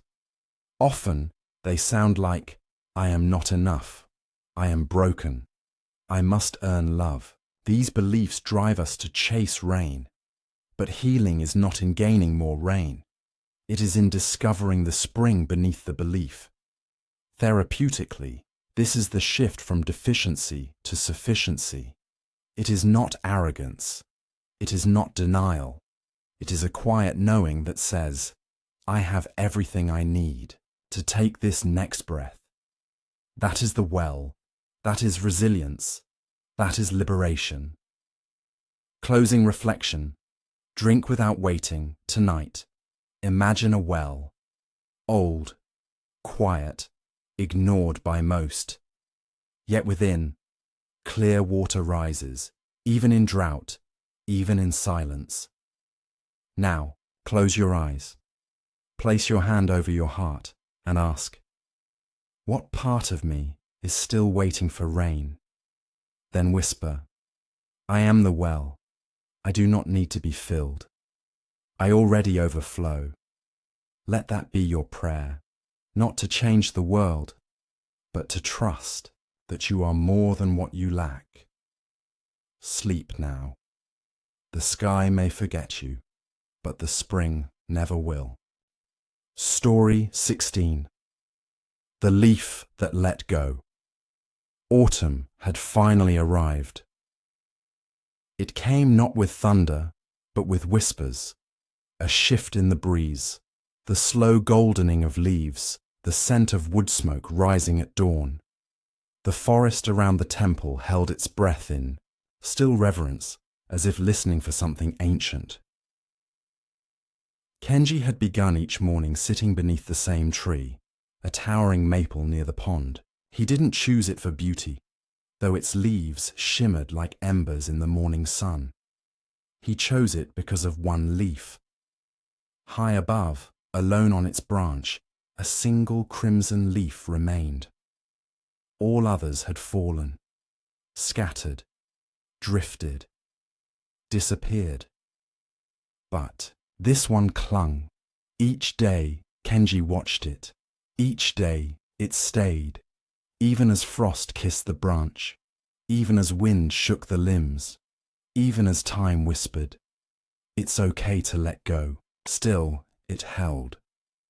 Until one morning, without warning or wind, it fell.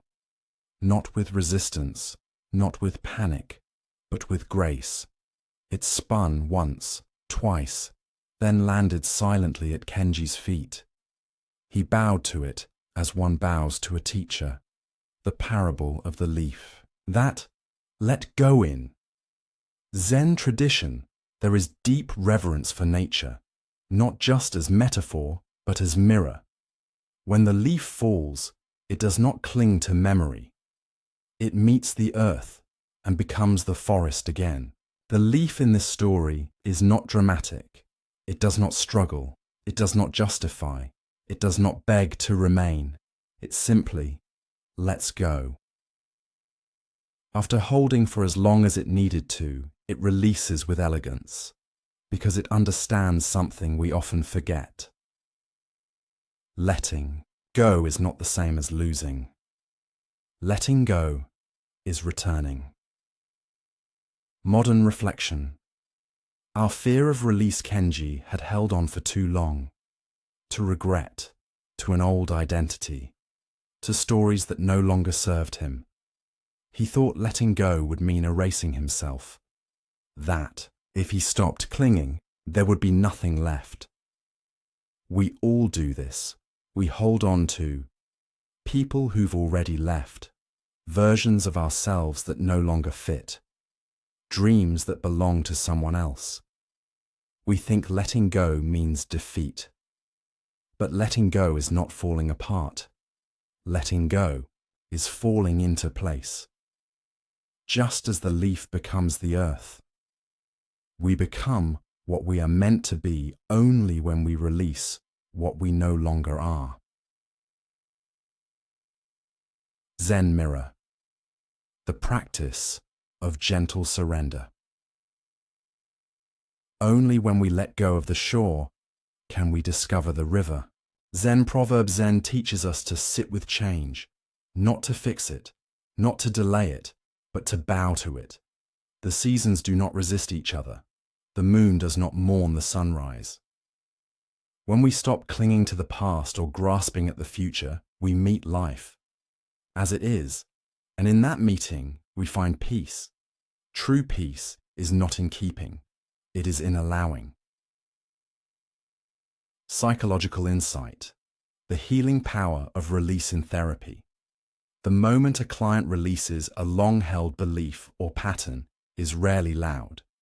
It is often a pause, sigh, a whisper. I don't need this anymore. That is the leaf falling. Letting go is not a strategy. It is a nervous system response. When safety replaces fear, when the body realizes, I can stop fighting, I can stop holding on, I am allowed to let go. This is not passive. This is sacred. This is transformation, not through effort, but through trust. Closing reflection. Let the leaf fall tonight. Before you sleep, lie still. Imagine a single crimson leaf resting in the palm of your hand. Ask yourself, what am I holding that no longer holds me? Breathe. Now imagine releasing the leaf. Watch it drift, spin, settle, not with sadness, but with reverence. Whisper, thank you, and goodbye. Feel your body soften. You are not empty now. You are open. Sleep well. The tree has let go, and so have you. Story 17. The silence of the dying lamp. Night had settled over the temple like a hush held between heartbeats. The halls were dim, the sounds of footsteps gone. Even the wind had grown gentle, caressing the edges of worn wooden doors with reverence. The brazier in the meditation room crackled once, then stilled. Kenji sat in the main shrine, alone, save for one lamp. It stood in the center of the altar, brass-bodied, ancient, with a wick nearly consumed. The oil within had thinned to the very bottom of the bowl. The flame, once steady, danced weakly, tired, trembling. He had come to replace it. That was the task Soen had given him. Simple. Refill the oil. Yet something in him paused. He crouched beside it, watching. There was no struggle, no fear in the flame. It flickered as if bowing, then grew still, and slowly, quietly, without smoke or complaint, it went out. Kenji stared into the emptiness it left. He did not feel loss. He felt peace. Soen appeared behind him, as if summoned by stillness itself. You watched it to the end, the master said softly. Kenji nodded. I wanted to light it again, he said, but I felt I should let it die. Soen smiled. There is great wisdom, he said, in knowing when not to relight the flame. The parable of the dying lamp in Zen. Few things are as revered as impermanence. The lamp that fades without fear teaches the mind how to rest. The dying lamp in this tale is not failure, it is fulfillment. It burned as long as it needed to. It gave warmth. It offered light. It held space. And when its time came, it bowed out with dignity. No panic, no plea, just stillness. The lesson is not in how brightly we burn, but in how we let our light go when it is time. Modern reflection. Our resistance to endings. Kenji had always feared endings. He rushed to fix, to restore, to reignite. Jobs, relationships, dreams, versions of himself. He believed that everything worth loving must be saved. But watching the lamp die without resistance, he learned a new truth. Not everything that ends is broken. Some things complete themselves. We live in a world obsessed with continuation. Don't give up. Keep going. Fight to the end. There is value in persistence, but also in presence. Sometimes the most powerful thing we can do is sit beside the light and let it go out. Zen mirror. Dying without drama. When the light is gone, the space remains. Zen teaching. Zen does not mourn endings. It bows to them. The Buddha did not fear death. He taught that death is not a punishment. It is part of the rhythm. To cling to light past its time is to dishonor its service. The flame does not fear the dark, it returns to it, and in doing so, it reveals the shape of peace. Letting go is not weakness, it is wisdom. It is the lamp's final teaching. Psychological insight.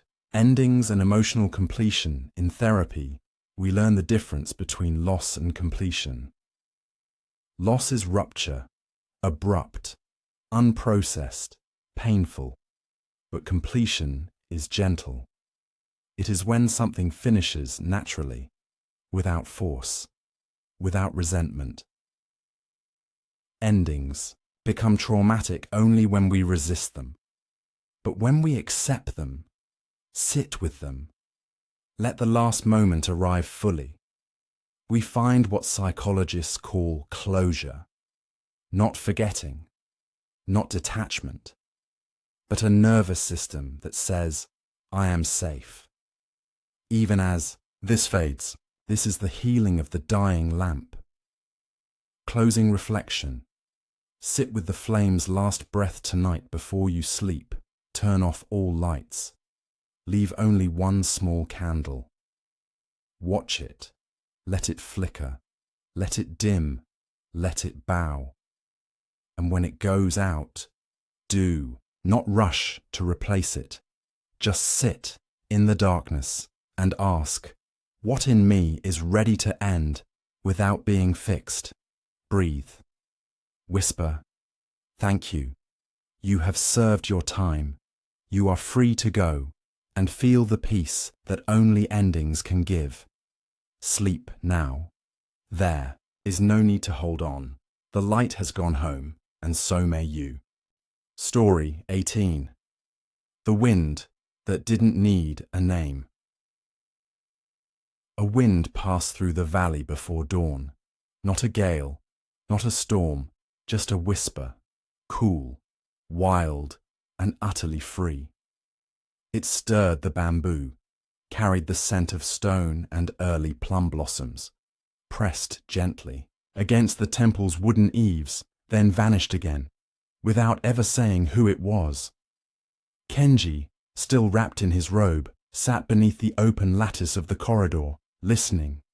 No pattern, no warning, just the soft presence of motion, then absence. He looked toward the mountains in the distance and whispered, half to himself, what was that? Soen appeared, silent as shadow, holding 2 cups of tea. He sat beside Kenji, placed a cup in his hand, and said simply, wind. That's all. But it felt different. Soen sipped. Because you didn't try to name it. The parable of the wind that didn't need a name. In one Zen tale, a monk asked his master, what is the nature of enlightenment? The master replied, The sound of the wind before you, name it breeze or storm. The wind in this story is not an event. It is a being, a moment, a presence, but it cannot be contained. The moment we label it, we shrink it into category, into meaning, into limitation. The wind doesn't need this. It exists beyond understanding. It lives simply because it does, and that is its freedom. Modern reflection, the hunger to be understood. Kenji had spent years trying to be known. He wanted to be understood by his parents, by his colleagues, by lovers, even by himself. He read books to define. His mind took tests to label his type, explained his past in therapy, waiting for a name that would make it all make sense. We do this. We think, if someone just understood me, maybe I could finally rest. But the wind doesn't ask to be understood. It moves.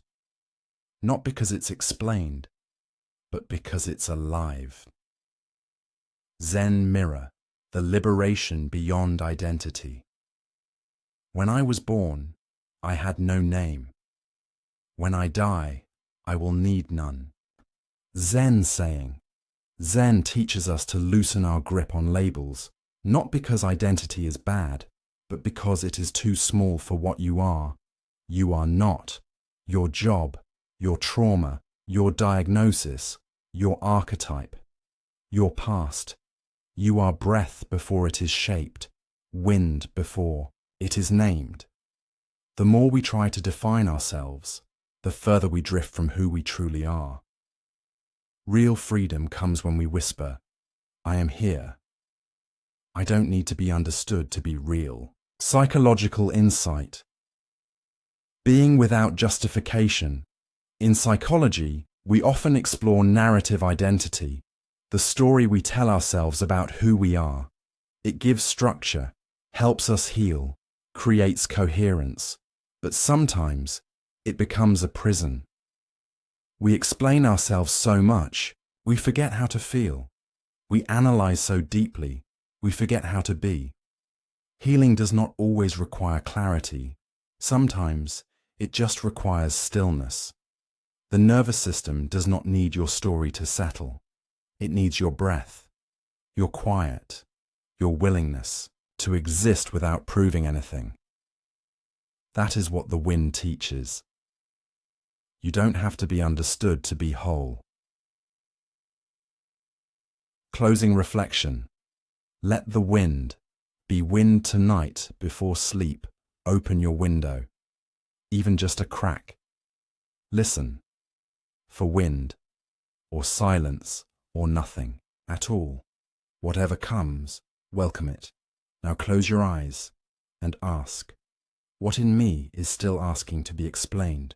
Then whisper, you don't need a name. You don't need to be solved. You can just be. Let yourself be the wind tonight. Moving, resting, present. You are not a riddle. You are not a role. You are the breeze that does not need to be named.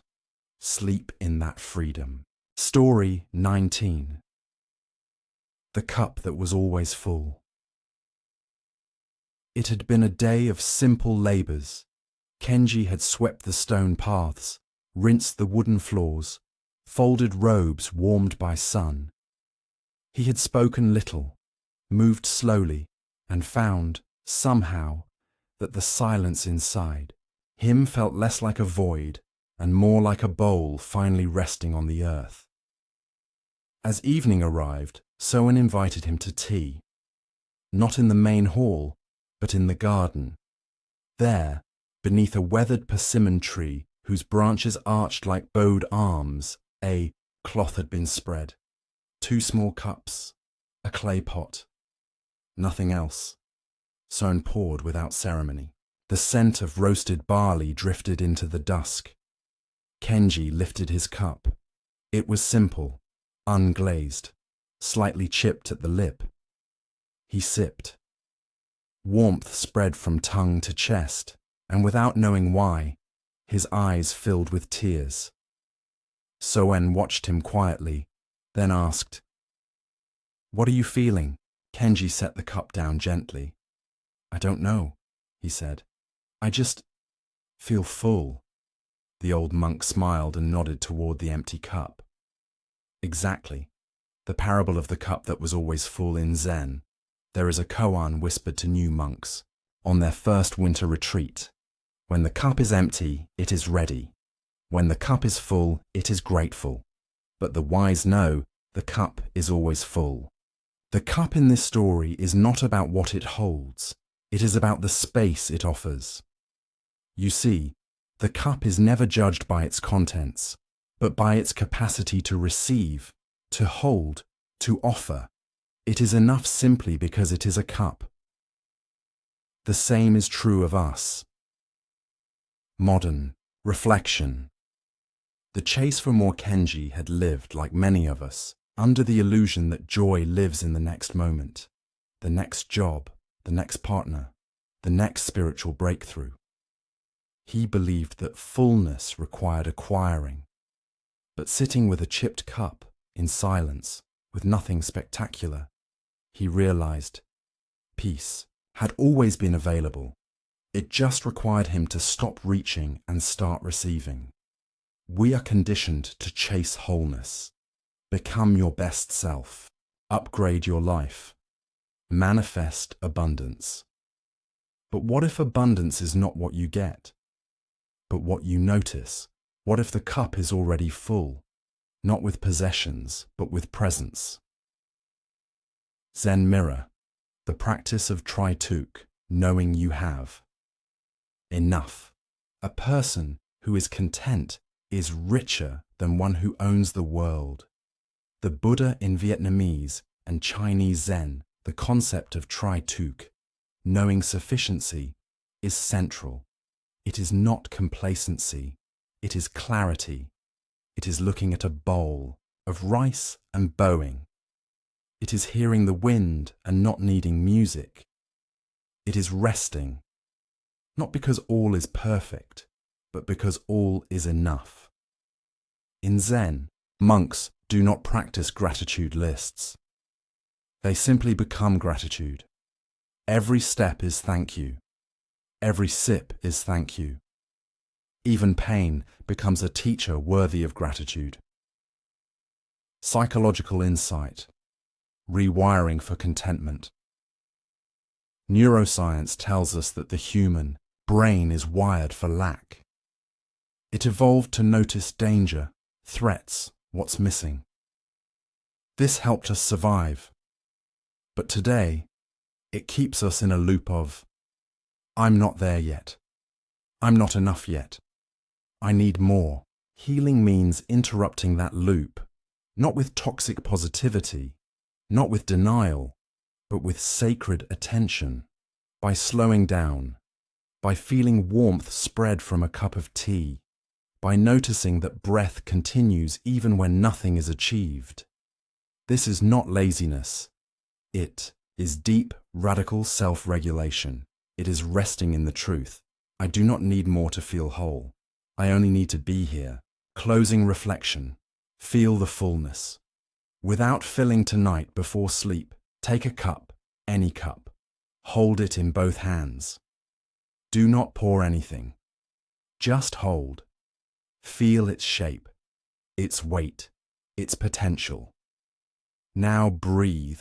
Ask, what in me already feels full, without being filled? Let that silence answer. Then whisper, I do not need to be more. I only need to be. Sleep now, not as someone reaching, but as someone resting. Your cup was always full. You just needed to feel its warmth. Story 20. The shadow that bowed first. The moon was new, a night without light. No stars pierced the thick curtain of cloud. The temple grounds lay cloaked in velvet black, every branch and stone softened into absence. Kenji walked the path behind the meditation hall alone, his lantern unlit. He had not meant to wander, but something in the dark called to him, not with voice, not with fear, but with familiarity. a feeling he had known before, but always turned away from. Shame, regret, anger, the quiet ache of things undone. They rose within him like mist from the ground, taking shape in the corners of his mind. And there, near the withered pine tree, he saw it, a figure, still, unmoving, his size, his posture, his shadow. It stood upright, not cast by light, but formed by memory. He froze. The shadow raised its hands. Then, slowly, deliberately, it bowed. To him, Kenji gasped, and instinctively, he bowed back. The parable of the shadow. That bowed first. Zen does not exile the shadow. It does not demonize anger, fear, grief, jealousy, craving. Instead, it invites them in. The part you hide holds the gift you've refused to receive. The shadow in this parable is not a threat. It is not punishment. It is not evil. It is you.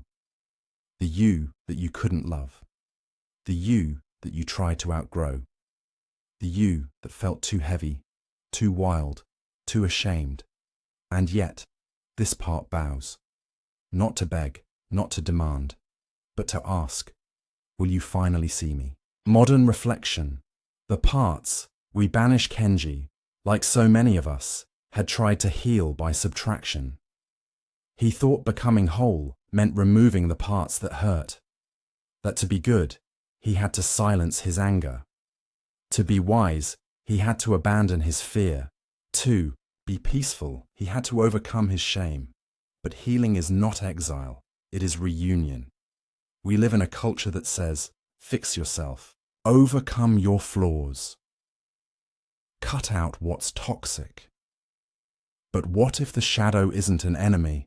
What if it's a child who learned how to protect you before you had language?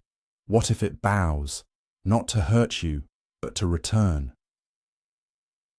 Zen mirror, the middle, path of integration. To deny the shadow is to deny the sunrise. Light is only light because dark is. Zen teaching Zen does not speak of purity as perfection. It speaks of wholeness. To be whole is to hold both stillness and storm. The master who smiles may also have wept. The monk who chants may also carry rage. The sage may still tremble at night, but they do not pretend. They bow to the sadness, to the wound, to the forgotten self, and in that bow, the illusion of separation dissolves. Psychological insight, shadow work and integration, in-depth psychology. Carl Jung introduced the idea of the shadow self, the unconscious parts of us we repress or disown, not because they are wrong, but because they were not welcome. The child who was too loud, the teenager who was too angry, the adult who still feels small. These selves do not disappear. They wait. Shadow work is not about fixing them, but listening to them, sitting with their stories, letting them weep, letting them speak. When we do this, our nervous systems release old armor. We stop performing wholeness and begin living it. Closing reflection. Bow to the shadow tonight before you sleep. Sit in darkness. Not with fear, with reverence. Breathe. Now close your eyes and ask, what part of me have I refused to see? Wait, let it come. Anger, shame, guilt, desire, fear. Whatever arises, don't flinch. Bow to it. Feel it bow back. Whisper, you are part of me. I will not exile you. I will walk with you. And in doing so, I become whole. Sleep now, not as a saint, but as someone finally at peace with every corner of their own being. Story 21. The stone that waited for rain. The stone had been there longer than the temple itself. Soen once told Kenji it had rested in the valley for centuries, before bricks were stacked, before chants rose through cedar groves, before any feet ever pressed this soil. It was not a remarkable stone, not carved, not polished, just a wide, low piece of mountain, half sunken into moss, smooth where the wind had licked it for lifetimes.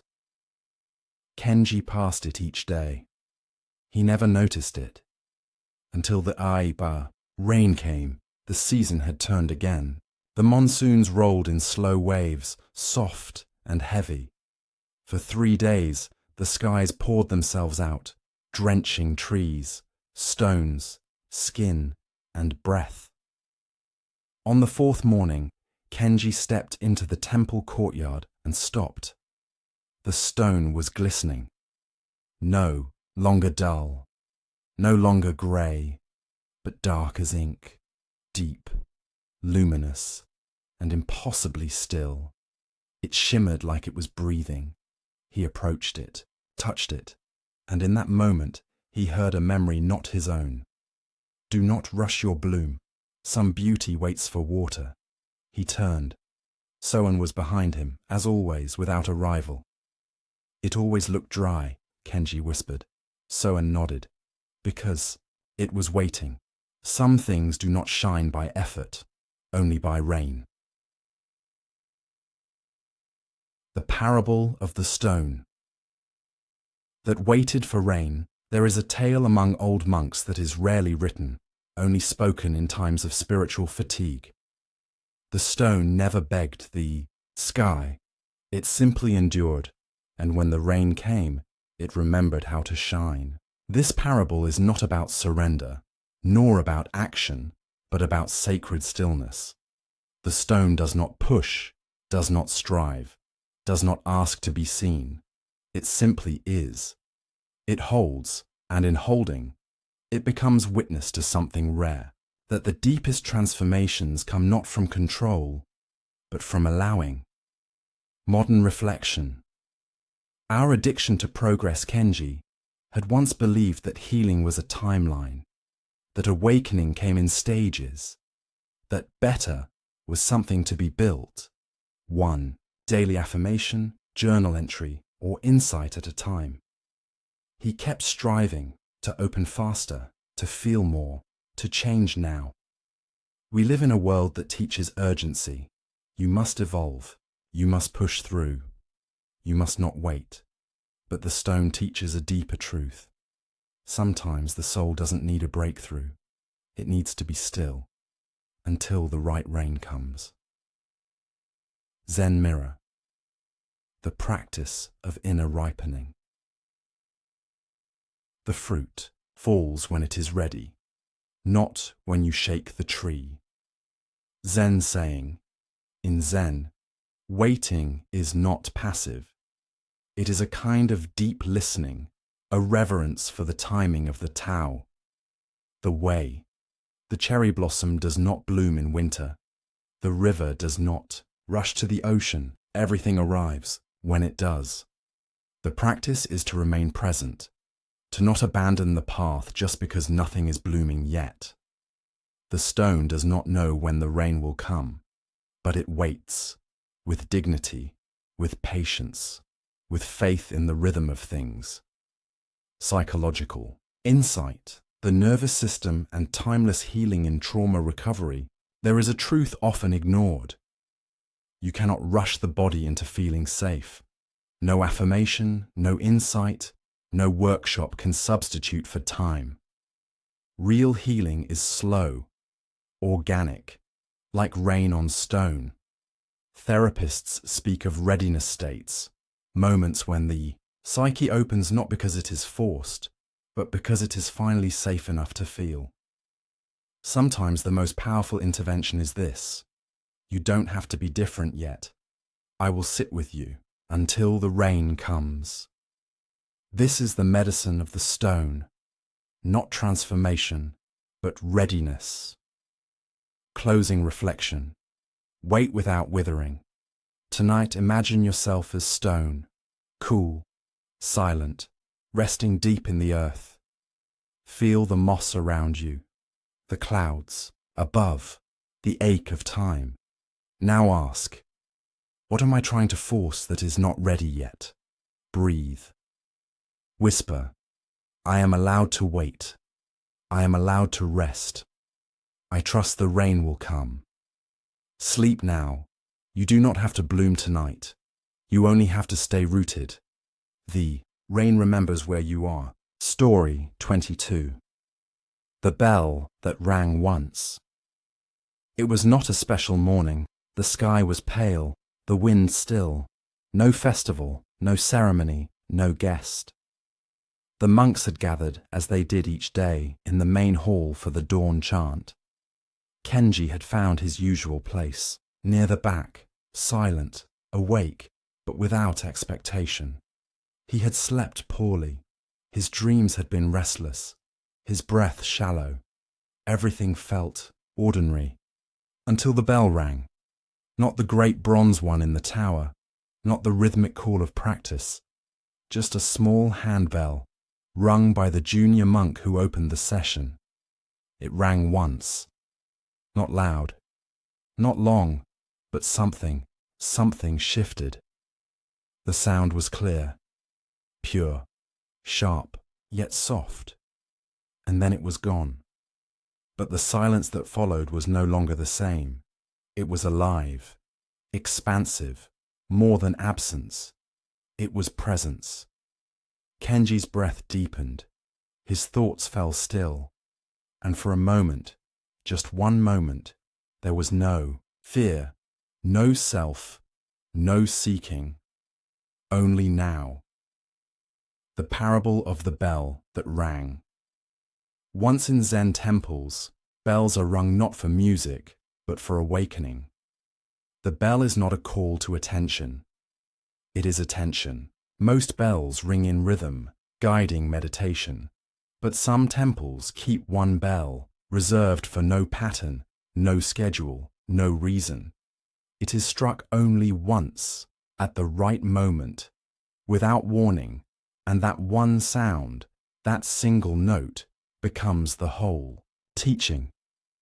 Because sometimes, one moment of presence does more than a lifetime of effort. Modern reflection. The myth of more. Kenji had lived believing change required repetition. Therapy every week, meditation every day. Books, courses, effort, journaling, and striving. And yes, all of it mattered. But he had also overlooked something, that sometimes life changes in a single breath, a glance, a loss, a realization, a sound. We chase the dramatic transformation, but often the truth arrives gently, once, clearly, and never needs to repeat itself. The bell that rang once did not need to echo, because what it awakened would never go back to sleep. Zen mirror. One strike is enough. The path is not long. You are already here. Zen Koan Zen does not promise progress. It points to this. The bell is a reminder. Stop searching. The strike comes, and in its wake, all seeking dissolves. You realize you are not a project. You are not becoming. You are being. And that realization, even once, even briefly, is enough to change everything. Not by effort, but by ending the effort. Psychological insight, the power of pivotal moments in psychology. There's a concept called disconfirming experience. It's a single event that challenges and dissolves a deeply held belief. The person who finally says, "You didn't deserve what happened to you."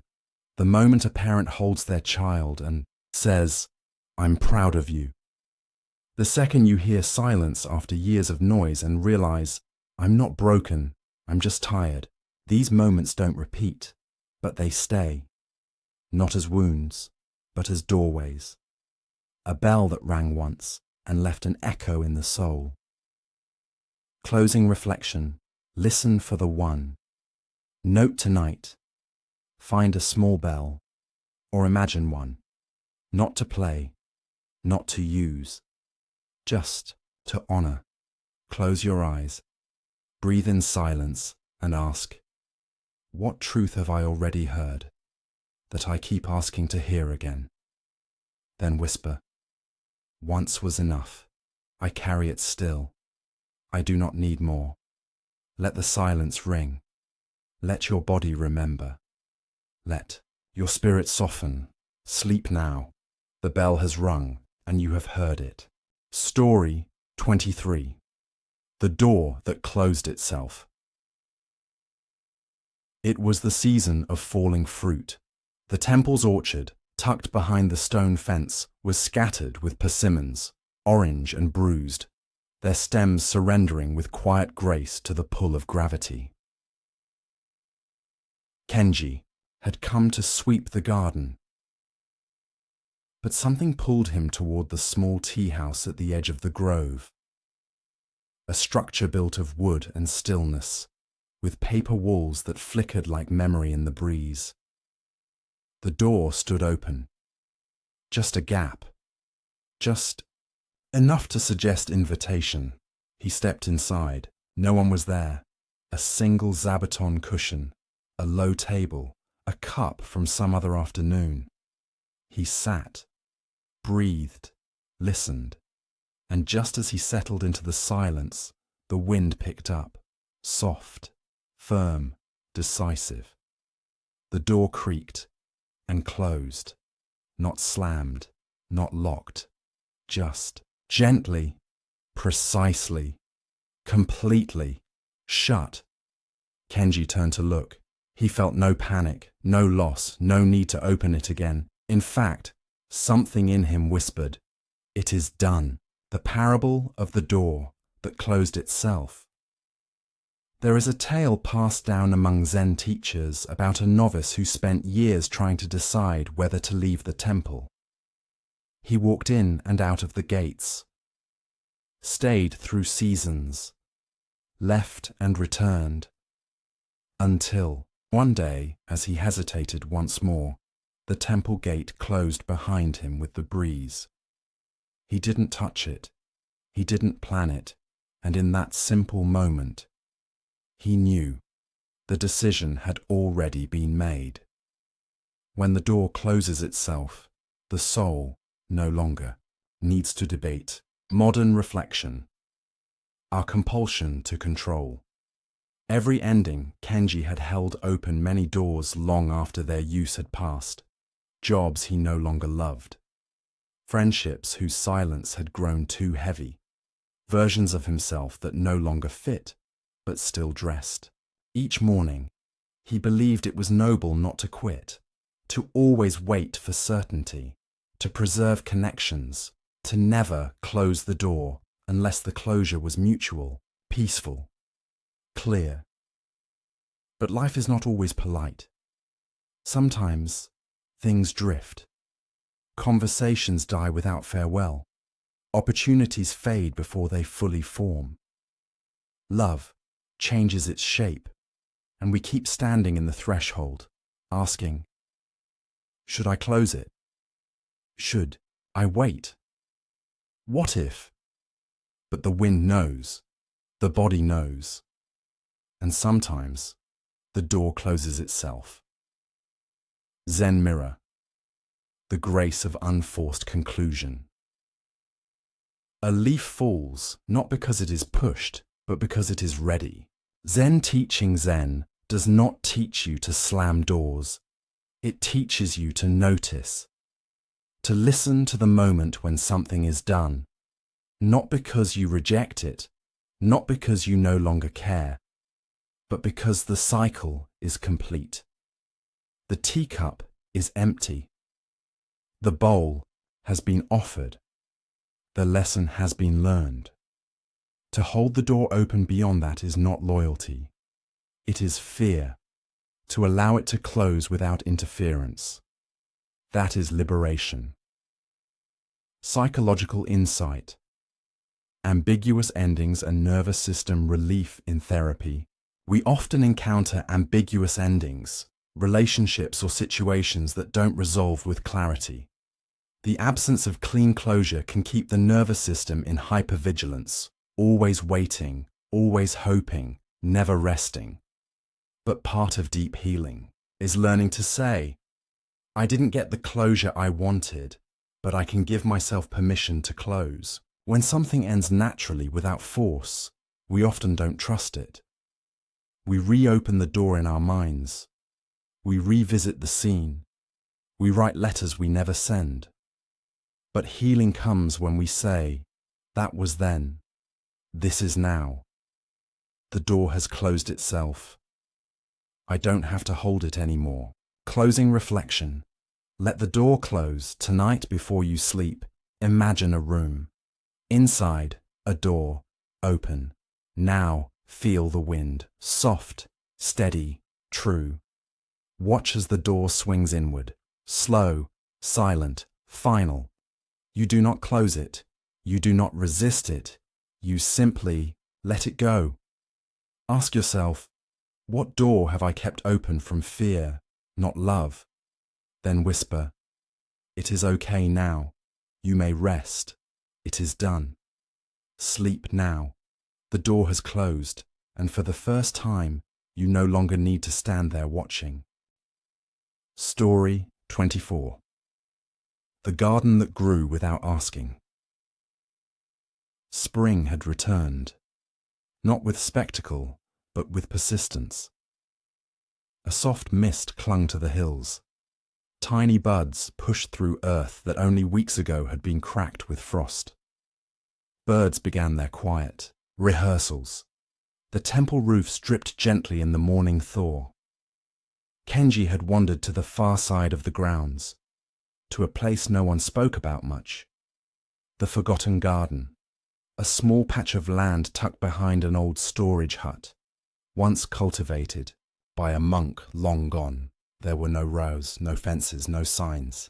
The soil had not been tilled in years, yet there it was, a tangle of green, tender shoots weaving through rocks, tiny blossoms curling open without witness, weeds and wildflowers growing shoulder to shoulder, without argument.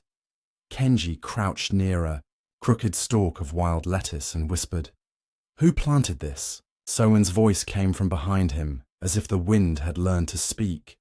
"No one did," he said, "and that is why it grows." The parable of the garden that grew without asking. In a Zen monastery once hit by drought, the monks gave up tending their ceremonial garden. They stopped planting, stopped weeding, stopped shaping. They let it be. Seasons passed. Visitors stopped coming. The garden was forgotten. Until one spring, a young novice wandered in and found colour. Violets, bitter greens, thistles, moss, a new beauty that no one had designed. The garden grew, the abbot later said, because we finally stepped out of its way. Modern reflection. The tyranny of expectation. Kenji had spent much of his life trying to shape things. Careers, conversations, love, healing. He worked to control outcomes, to prune what didn't belong, to plan what should blossom next. We are taught to cultivate life like a schedule, set goals, stick to structure, make it happen. And while structure has value, so often we overmanage our becoming. We chase healing like a crop. We push joy to arrive by deadline. We hold life hostage to our timelines. But the forgotten garden teaches us some things grow best when left alone. Zen, mirror allowing over forcing. The flower does not try to open, it simply opens. Zen saying, Zen is not passivity, but it is trust. Trust that beneath striving there is rhythm, that beneath silence there is life, that becoming is less about control and more about permission. The monks did not plant that garden, but life did. Seed dropped by a sparrow, rainwater pooled in the shadow of a stone. Time and patience. Zen practice means we bow not only to discipline, but also to emergence. We learn when to tend and when to step back. Psychological insight, growth without performance. In psychology, we often speak of process over outcome, but in real life, we are rarely allowed that grace. From childhood we learn, perform, achieve, demonstrate progress. But the nervous system, the soul, the authentic self, they unfold on their own clock. Sometimes, the most powerful thing we can do for our own growth is stop checking, stop measuring, stop tracking every inch. Let it grow wild for a while. The trauma doesn't need to be solved today. The heart doesn't need to explain itself. The creativity doesn't need to produce. Just breathe. Trust that something is sprouting, even now. Closing reflection. Let it grow without you tonight. Before you sleep, imagine a garden, not the one you planned, but the one that grows in your absence. Close your eyes. See vines curling without maps. See blossoms blooming without praise. See life rising without permission. Now ask, where am I? Forcing what wants to unfold. Then whisper, I release the outcome. I release the calendar. I release control. I trust what knows how to grow. Sleep gently. Let the garden grow. You don't have to hold it anymore. Story 25. The return without arrival. The morning was mist, no sun, no colour, just white breathing over hills, swallowing roofs, softening stones. Kenji stood by the temple gate, the same gate he had entered months before, the same one he had passed, through seeking something, peace, healing, answers. Some version of himself more whole, more awakened, more real. But now, he did not feel like he was leaving, nor like he was staying. He simply stood, as if the act of turning back was no different than the act of turning inward. Soen approached, walking barefoot as always, carrying nothing but the stillness around him. He said nothing. Kenji looked to him, unsure how to speak the feeling rising in his chest. I thought, he began slowly, that I would know when I arrived. The old monk tilted his head gently. And now, Kenji smiled, tears caught in the corners of his eyes. Now I know. I never left. Soen nodded, eyes full of morning light. That is the last teaching, he whispered. Not a step forward, but a return that never needed to arrive. The parable of the return. Without arrival, there is a final teaching in Zen, reserved for no master, no student, only for those who have worn their path thin with walking. The seeker finds truth not in reaching it, but in realizing it never left. The parable goes, a monk travels the world, seeking the temple where true enlightenment is kept. He crosses mountains, rivers, deserts, sits with masters, studies sutras, fasts beneath stars. At last, weary and broken, he comes upon a mirror in the woods. He looks in and sees himself as he was the day he began.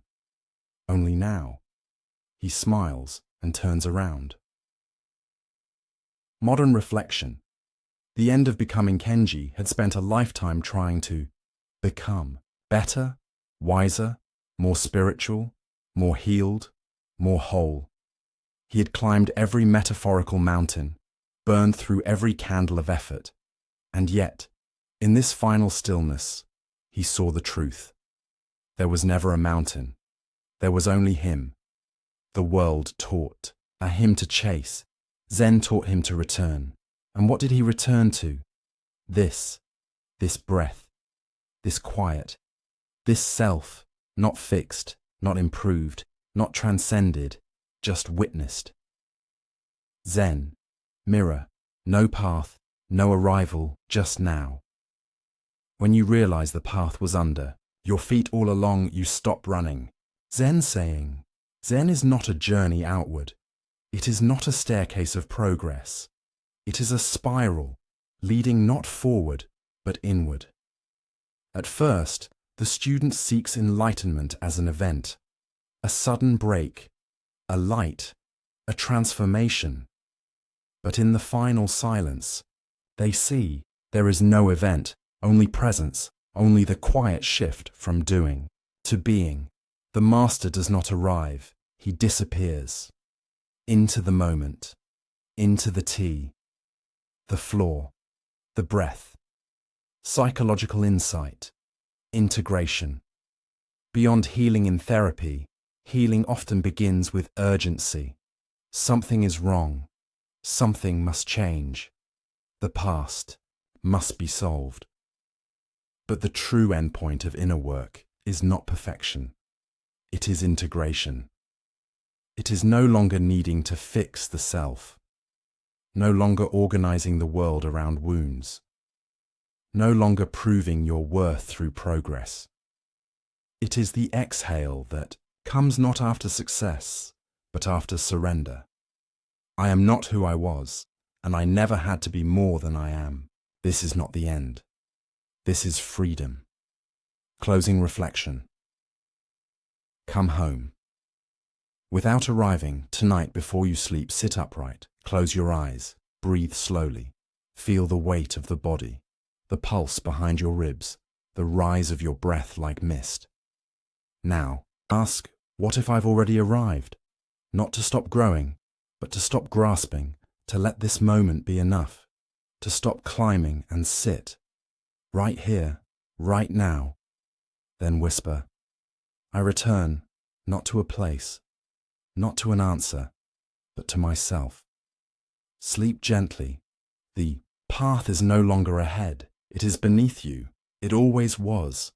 You have come home, and there is nowhere else to go. If you are still here, still breathing in the quiet of these words, then something in you remembers a deeper rhythm, a slower pace, a softer self. These 25 stories were not written to teach you something you did not know.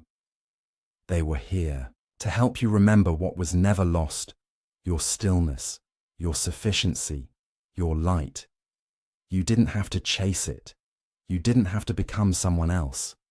You only had to pause long enough to hear it return. So if any part of you softened, sighed, or wept, if a story found your silence and sat beside it, then let that be enough. Let that be sacred. This journey may end here, but the path continues.